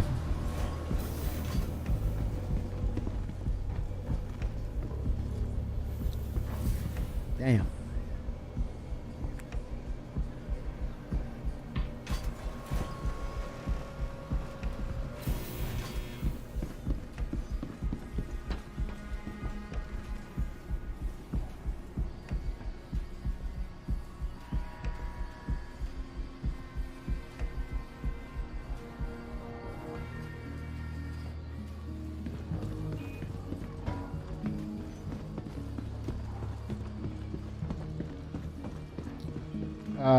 Let me go ahead and clean that tack again. Welcome to the ASOP Vehicle Retrieval System.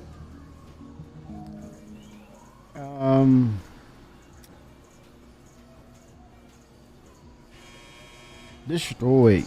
Wow. 13 minutes. Your insurance claim has been sent. Welcome to the ASOP Vehicle Retrieval System. Goodbye. Chat, I'm going to stop back. I'm going to grab a bite and come back a little bit and continue this. I'm going to load up the tack, come back, and do some combat. Hopefully I get some more people in. We can engineer it, crew it up properly, and learn from our previous experience. We're going to probably do some practicing with the components, making sure that we have the tools and they're working the right way. But yeah, it's a good segue to take a break and then come back in a bit. 07s. We'll do that. It's early. It's Saturday night, man. Get a bite, come back, and let's finish. Not finish, but continue to test out engineering properly. But it's showing that the time of death is really long. I mean, it will take a while. But if you have everybody working together, I think you can stay alive for a bit. Mainly with NPCs. Now, it's going to be a different story when it becomes actual PvP type deal. So that's yet to happen. We haven't seen that encounter right off the bat, but that's coming. Trust me, that is going to be a thing. But I think people will be more welcome to that, where it's a thing of reaction, quick reactions, and counter actions to basically stay alive, really, or gain the upper hand, or be able to escape the situation. So all those scenarios are on the table, and they can randomly happen at any given time. But the way they have it set up now, it's going to allow us to strategize and play it out. So I think it's in a good space because we are still getting acclimated. But rest assured, I think they're going to dial it back where if you're not attentive or quick to react to those situations, you're going to put yourself in a hole where you cannot come out of. And I think that's where lies the reality versus arcade versus balanced gameplay will come into focus. But they're getting there. But right now, time to death, time to kill is, it takes a while. It needs to until we get acclimated, pretty much. But it's pretty interesting. It's pretty interesting. It's not to say I dislike it, or it's not to say I'm super overwhelming. I think it's foundational, and I think it's not a like or dislike. It's what the game is, and so you say you respect it. That's all. You just respect it, and then as experience comes, then you get to the conversation. Hey, man, I'm really liking this because I'm able to handle these certain situations, and they play out the way they're supposed to. So they're working, man. They're on their way. But I think we'll see this as a release candidate by next week. They did a heck of a job to get to the point where the frames are and the optimizations are there. It's much better. I remember when they first opened up Levski, it was just Chop City. But I think it's also, it calmed down a little bit with the number of people just they wanted to see. But I think next year is where they really can get things up and running to an extent with double the player counts and double the performance. That's what you want. And I think that's what they're aiming for. All right. I'll see y'all in a bit. I'm going to get a little bite. I will see you soon this evening. I'll be back. 07s.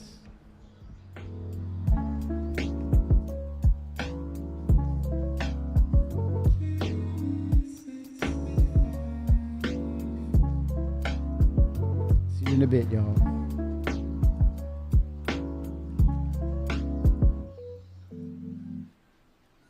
Oh, 07 Shimpasta. Double mint gum, baby. I'll see y'all in a bit.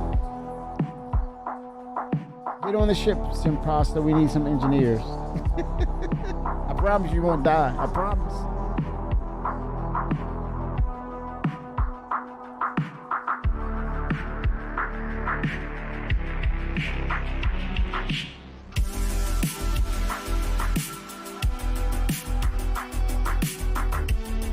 Oh, 07.